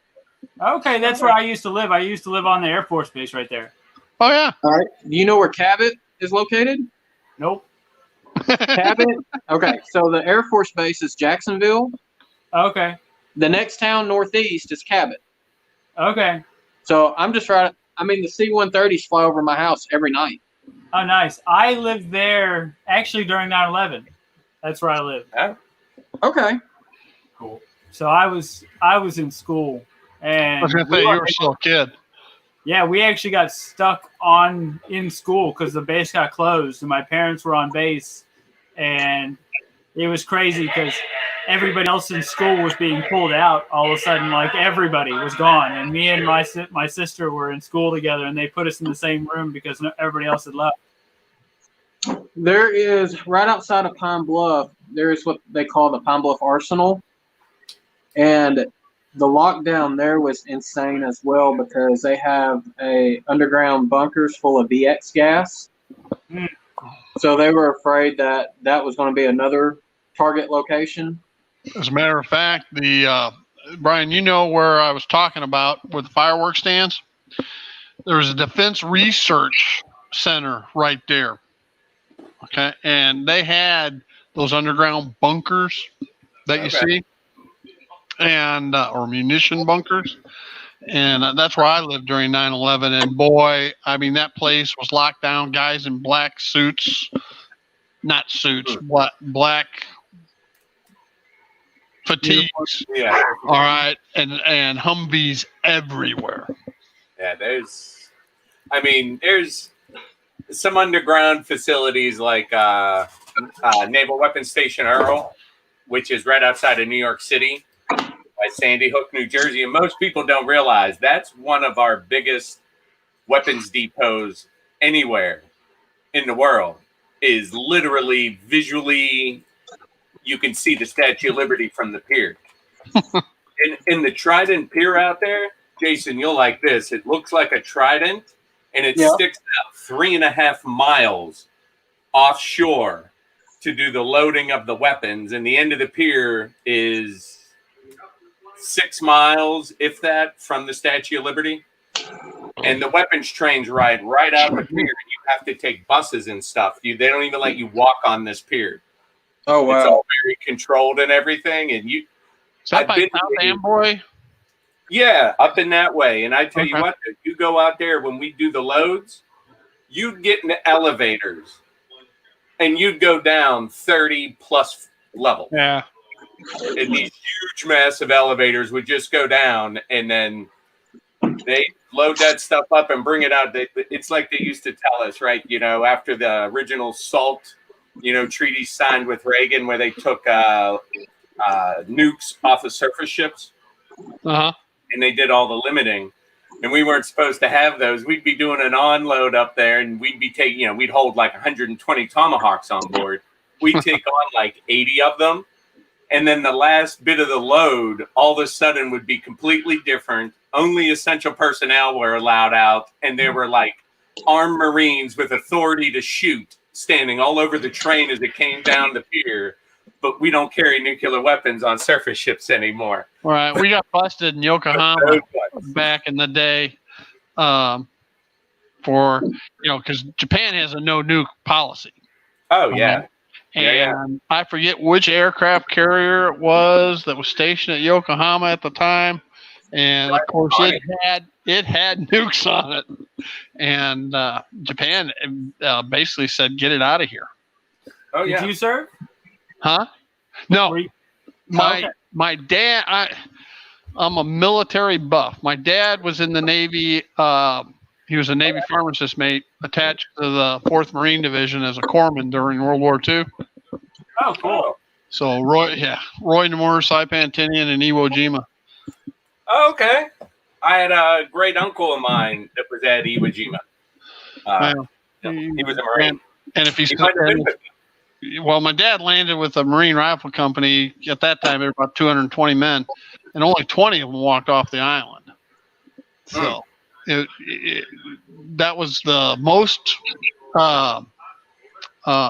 casualties in Marine Corps. Is the only battle in Marine Corps history that had more casualties than the enemy.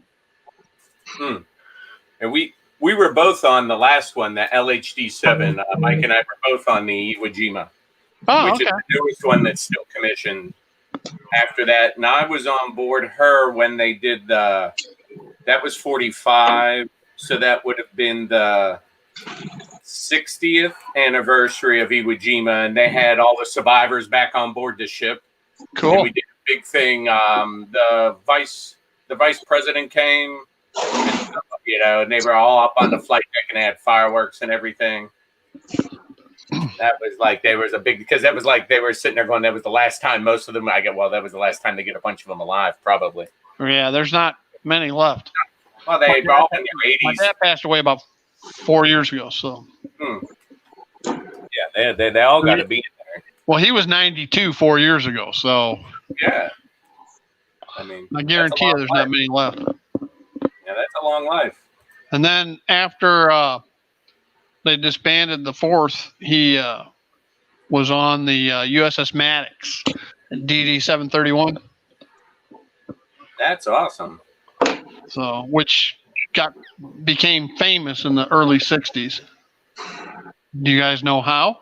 I don't. Wait a minute. That was wasn't it in the Gulf of Tonkin or something? There you go. Brian gets the award. Yes. It was the ship that blew out of the water the imaginary North Vietnamese. That was the imaginary vessel. Yeah. Yeah. And nobody knew they were imaginary until probably within the last 10 years. All right. So Yeah, that's that history degree. yeah, there were patrol boats there, but no, they didn't fire on us, and no, they weren't anywhere near where we were firing back. So, but that of course led to the escalation of the Vietnam War. What? Say it isn't so. Government officials fudging things to make money off of war. What? Yeah, What? No, politicians don't do things like that. Yeah, or industrialists with politicians in their pocket. Yeah, exactly. Yeah. What? The war? Oh, sure. All sorts of toys. Yeah, ask Cheney about Iraq. Now that's a scary mother. That Dick Cheney is the scariest individual I've ever met in my life. He was in Iraq. I met him in Iraq. He flew in, and he got off. He flew with Blackhawks, and he has a security detail attached to him, of course. And that man is scary. Wicked smart. Wicked smart. I mean, he can seem to read 3 or 4 things at once and hear 4 conversations. And he know. I mean, he's not stupid. Nope. You may not like him, but he reeked of death. His breath was so bad it smelled like something decomposing. When you talked to him, he had the worst chronic halitosis. I was like, that must be the 5 heart attacks or something. Well, since Brian brought you all another beer, I need another one. Hang on. Remember, it's all y'all's fault. Hey, I accept all blame. And that's, a converted northerner or southerner says all y'all. That's right. Oh yeah. All y'all. All y'all. That's how you know you got a true southerner in the house.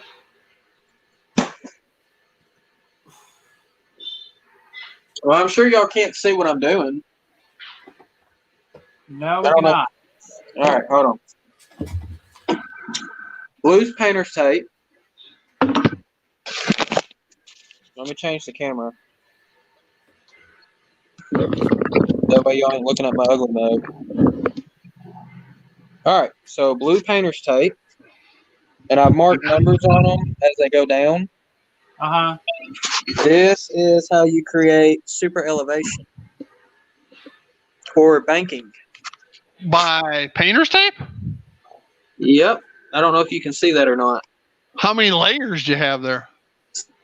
6. 6? Okay. 6 layers over here, and then of course 9 on the inside, and it creates a slight bank. I know a lot of people will use styrene and other things like that. Yeah, I've seen styrene used too. Ron Trains and Things showed this to me in one of his videos. There. Can you make it? How much did that raise that? Like, what is the goal, tilt you're looking for? Real railroads, the real prototype is no more than 6 inches. So when you got to scale that down to, 87ths? That's 6 inches. I have no clue what that would be. Yeah, right.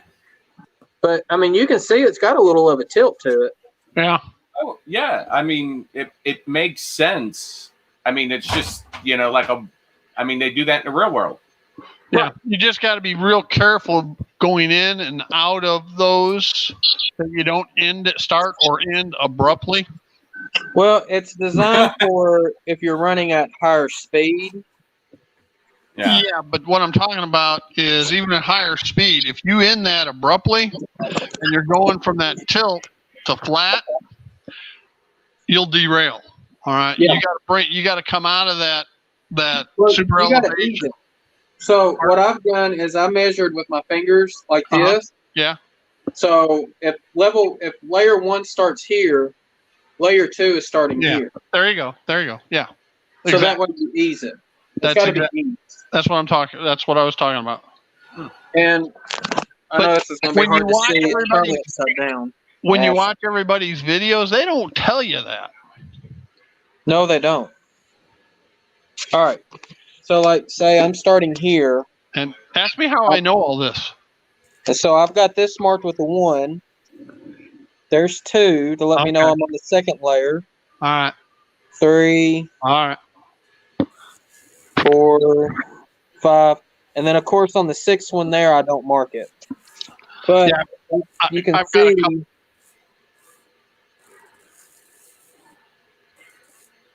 Yeah, I've got a couple places I've got to go back and relay some track because I don't have that stepped incline decline, Right. and I have issues at those places. Yeah, I have to spend. My biggest problem that's consistent now on on the layout is uncoupling.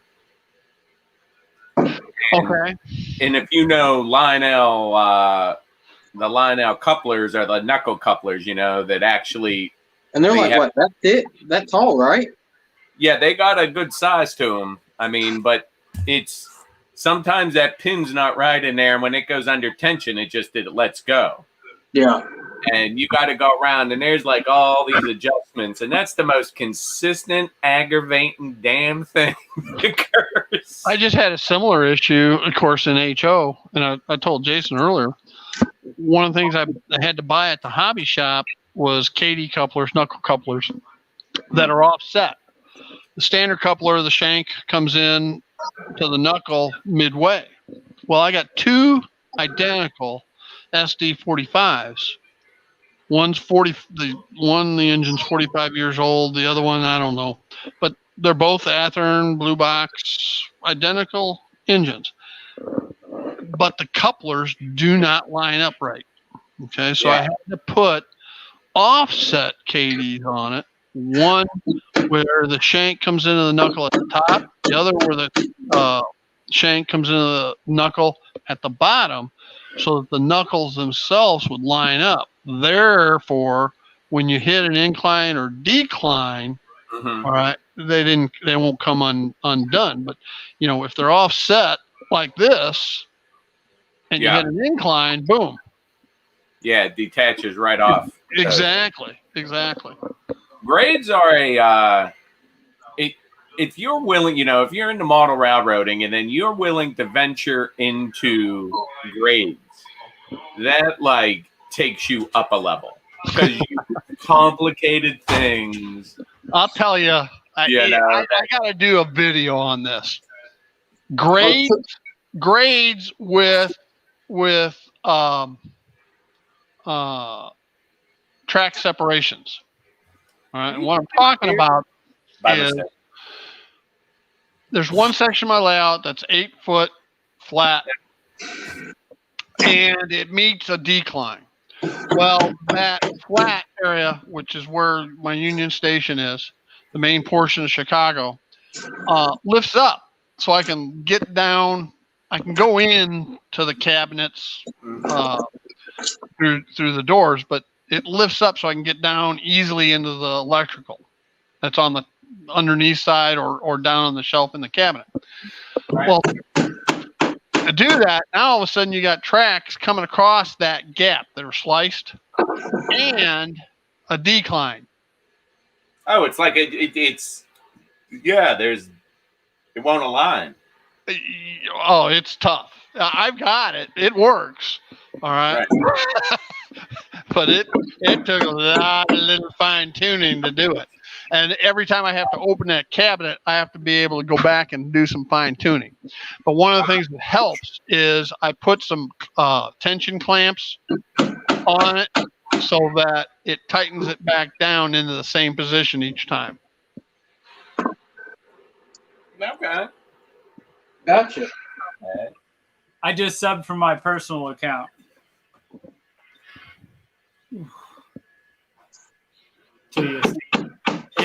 It's interesting. Sometimes I don't realize that I didn't sub to certain accounts on the other account. Yeah, we have the main account, then you have your personal accounts, and it's like when you want to help somebody out, you have the extra ones to add subs for them. Well, that's my mic from Cross Anchors. Yeah. Account. There, now, yeah, I see you there, Mike. So Cool. Well, Mike, let me ask you this: I know Brian jumped in on my 300 subscriber contest? Did you enter? That would give y'all 2 chances for that box card. Brian, why didn't you enter for me? I don't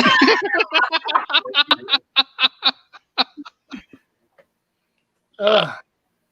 Well, I've got the link now, so I guess I can go do it. There you go. You know, you were talking about that the other day, Jason. I said, well, crap, I don't think I've entered. So I went to enter. It says already done. I said, okay. Well, it's Yeah. already done. That's not fair. Well, as long as you're a subscriber, that's all that matters. So how do you do the decals, Jason? So John from Schuylkill River Valley is the one who designed them. Yeah. I bought some decal paper from Micromark. Uh, And so I have a copier or a LaserJet copier, and I printed them off that way. And I guess the reason why I was having so many issues from the get-go is I didn't spray like a gloss coat or a dull coat on the decals. Yeah. I didn't know to. It didn't say it in the instructions. But once I took someone's advice and did the clear coat, man, so much easier. Yeah. I had to try and do it from my iPad then, because on the computer, I guess Brian already signed into it, and it won't let me do it. It recognizes the email address, so that way the same email can't do multiple entries. Well, I just signed into my personal account, and it didn't work. Did it say you're already subscribed? Yeah, it's already I've already applied. Well, maybe you already have. Well, I didn't from my personal one, unless Brian did it for mine and not his. Well, I don't remember. Yeah, but if you're trying to do it and you put your personal email in and it won't, and it says you're already subscribed, you should be good. Well, when I click on the link that goes to the Google document, it doesn't let me, even on my personal email. So I don't know.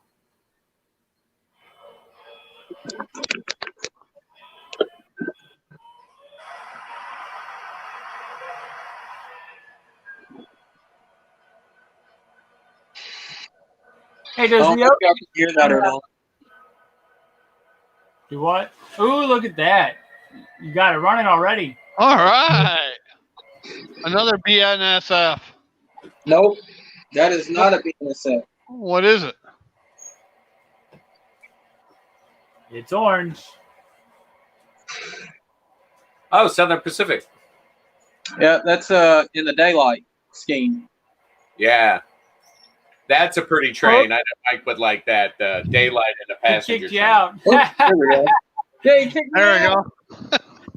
Hey, this is my first StreamYard, so sorry about that, Jason. You're fine. You're fine.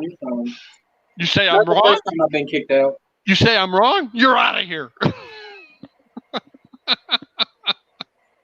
That's too funny. Oh.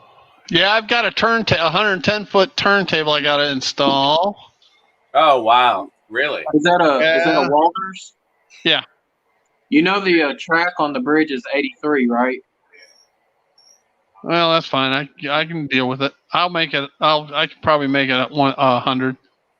Yeah, I've got a code 83 track that I ran from a turnout to the turntable. Because if you don't, it will cause issues. So try to use 83 on it, even if it's like a 1-inch adapter. Yeah. I've got the 130 foot.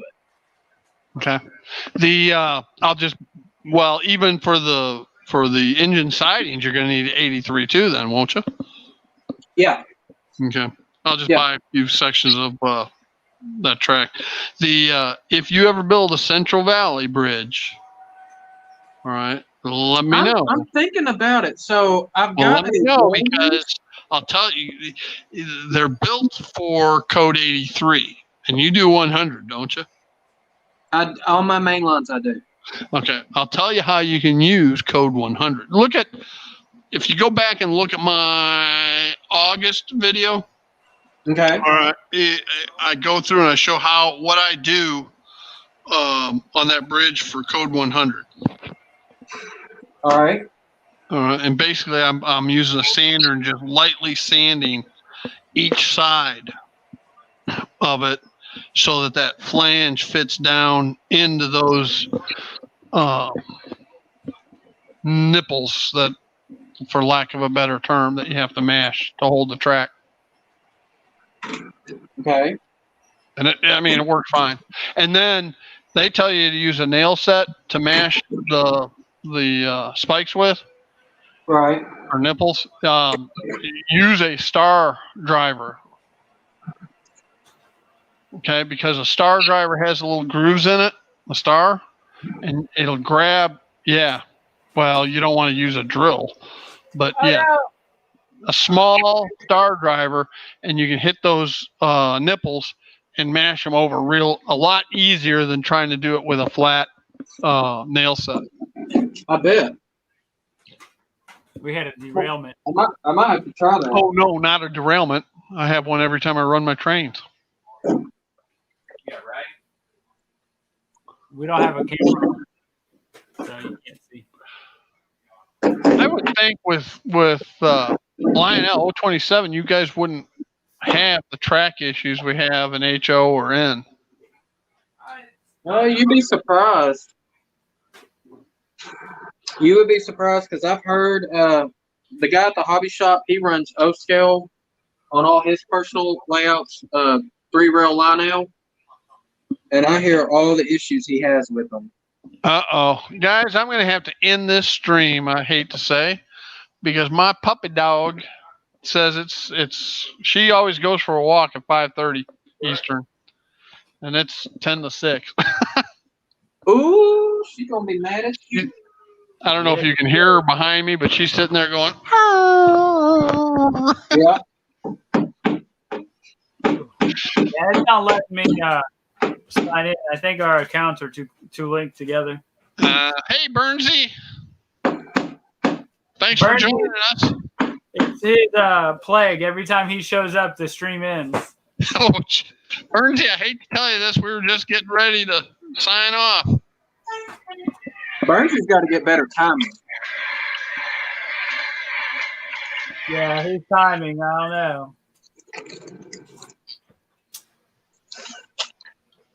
Sam came in, I guess. I got to run. If you want, I'll leave it open. You guys can talk. Nah, that's all right because I'm actually fixing to have to get off here so I can go get me some dinner. All yeah, right. we gotta go and check on the chili and stuff too. We've been cooking. Chili? Ooh, chili. What kind of chili? I make a mean batch of chili. It's we got hamburger meat and what we just got beef tips, and I seared them with some onions and garlic and tossed them in. And I do like 7 different types of beans. I'm a big fan of beans. I'm a pinto bean guy. I like beans. I like different types of beans. Like bean soup. We do a 15 bean. My wife does 15 bean soup. But for chili, it's pinto beans. All right. I grew up north where they use kidney beans. Oh God, that's terrible. Pinto beans.